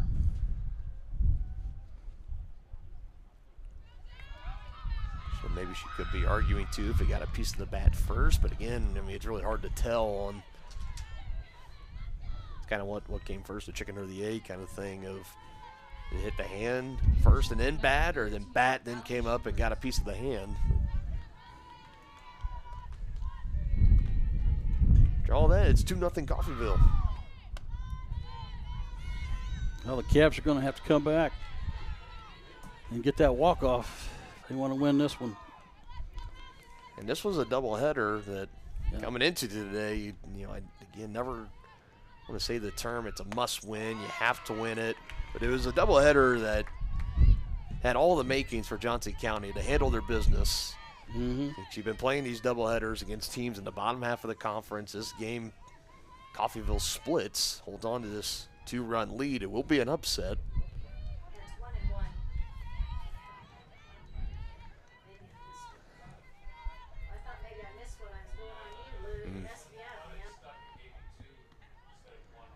And the bases are still loaded here. This has all been with 2 outs. Lavers pounding the zone again. 1 ball, 2 strikes to Schubert.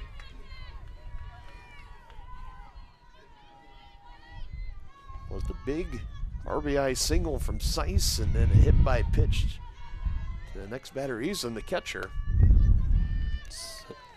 Scored both runs so far here for Coffeyville, all here in the 8th inning. This is the 8th batter to come to the plate in this inning.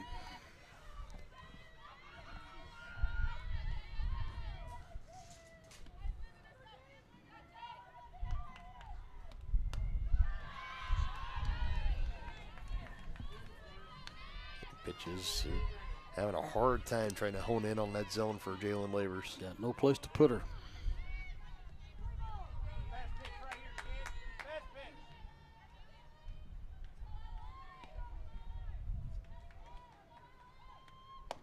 Yep, she went. And she did, and it's the call there. So there's the 10th strikeout of the game. It's a new career high for Jalen Lavers, but fortunately it comes about a couple batters too late to come in to score for Coffeyville, and for Johnson County, they have to score 2 runs to keep this game going. We'll see what happens on the other side.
Game is still within the realm of reach here for Johnson County. It's 2-0. Coffeyville bringing in both their runs in the top of the 8th inning. Let's see if they can snatch victory from the jaws of defeat. Gonna need something. Third time that Johnson County has been in an extra innings game. They've won 1 and lost 1. Up in the air, it goes out to right. Eilert's been busy there all day, and she handles that one. Cavaliers down to their final 2 outs now.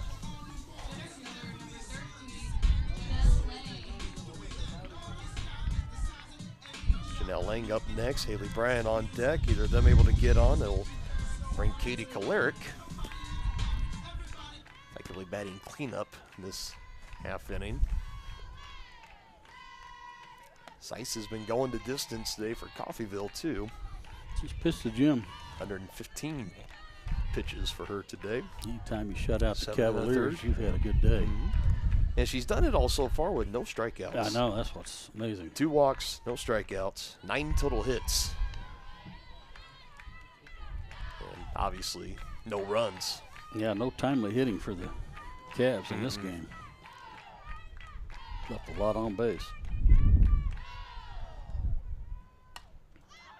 Little flare, and Roberts will just take care of that herself there at short. 2 up, 2 down for Johnson County, and they're down to their final out.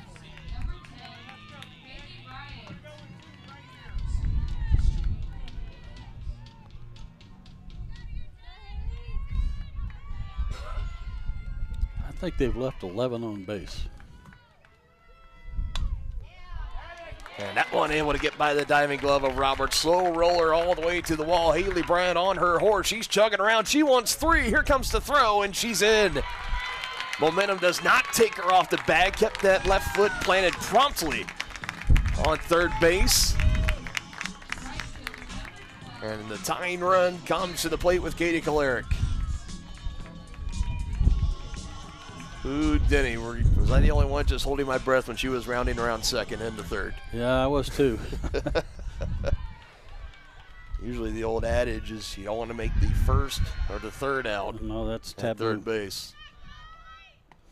And the Royals did that. Melendez did that the other night. He made the first out at third base. Well, who else would it be? Yeah. First pitch strike to Kalerick. Come on, Katie. Stay hot. 1 for 3, the double. Pair of flyouts. Now takes that one. Going to the zone 0-2. Yeah, now you got to protect.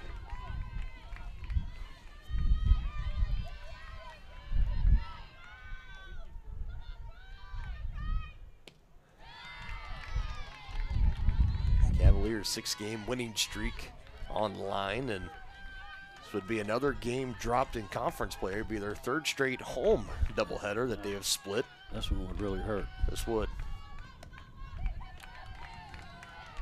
Back-to-back takes now make it 2-2. Deuces Wild.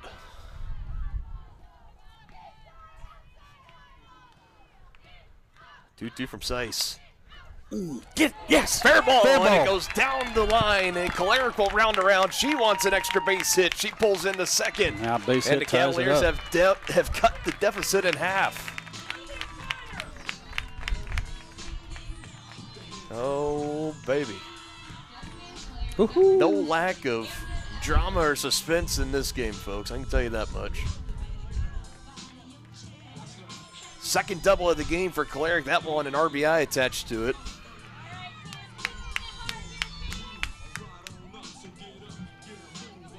Go tying run in scoring position. Go ahead run to the plate. And it's Camden Evans.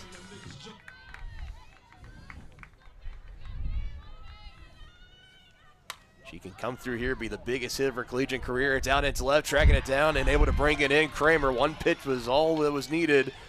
And Coffeyville, an extra inning, stuns the Cavaliers. They take it 2-1 after losing the first game 3-1. And this is a doubleheader split, Denny, that a lot of people did not see coming. And again, for Johnson County, this one's going to hurt. Yeah, not too many people had that on their bingo card. No. That's for sure. So fly out from Camden Evans out to Kramer. That will be the end of it. Lavers will be handed the loss. Seiss picks up the win. That's the first conference loss for Jalen Lavers. She still has gone the distance in every single one so far in conference play. Unfortunately, this time just not able to get the win in the end. And you could tell by the body language and the demeanor of those Johnson County players out there in left field now dropping down to a knee, awaiting the post-game huddle up with their coaching staff, that you could tell this is one that they feel like that they should have won and definitely let get away. Yeah, they let this one get away. But, you know, hats off to Coffeyville and Seiss. She pitched a outstanding game. Yep, we'll get to our numbers here in a minute. Just give you the simple box scores right now. Coffeyville, 2 runs on 6 hits. There were no errors for either team in this game. Johnson County just 1 hit on 11 total hits, and all those runs coming here in the 8th inning. Cavaliers just come up a run short. Lavers, 8 total innings, 6 hits, 2 runs. Both of them earned 4 walks, 10 strikeouts. She sets a new career high in single-game strikeouts this season. As for Seiss, she goes 8 innings, 11 hits, 1 run, 2 walks, no strikeouts. Amazing. It just baffling of and what she was able to do. I believe the Chieftains left a dozen on base. The Cavaliers left 2 That's on what base. I meant. Yep. Yeah. I got you. I know what you're saying. I'm gonna pull up the left on base category because that's got to be on here somewhere. I know for Coffeyville, they left 9 on base in this game. As for Johnson County, they left a grand total of 11 on base. So that is, I believe, 19 total runners left on base today between both doubleheaders. And just not very many timely hitting. And that's it. You got to find a way to get those timely hits. You know, for a Johnson County team that definitely they have all the makings for a team that can make a run. You know, behind some solid pitching, great defense. It's just at the plate that, you know, some nights where offense struggles, and like tonight, it really wasn't. They had double-digit hits, or they had 6 hits in the first game, 11 in this one, and just weren't able to get those timely hits that we've talked about many, many times. I mean, I go to the bottom of the 6th inning or bottom of the 7th inning where Choleric, 2 runners in scoring positions, and it was a fly out to left field, and if it gets down, it was a great catch out in left field, but if that gets down, I mean, we're talking about a completely different game right now and a completely different mindset, but it doesn't. And even though going into extra innings, Coffeyville had to break out of their slump. I mean, they scored 3 total runs on the day, and they end up splitting with Johnson County. I don't think, no one had that on their bingo card whatsoever. So if you're a fan of Neosho, if you're a fan of KCK, and if you're a fan of Cali, you love seeing this result here today. We'll see kind of when all the dust settles going into the weekend where things sit in the standings. But right now, Johnson County made things a little bit tougher on themselves as far as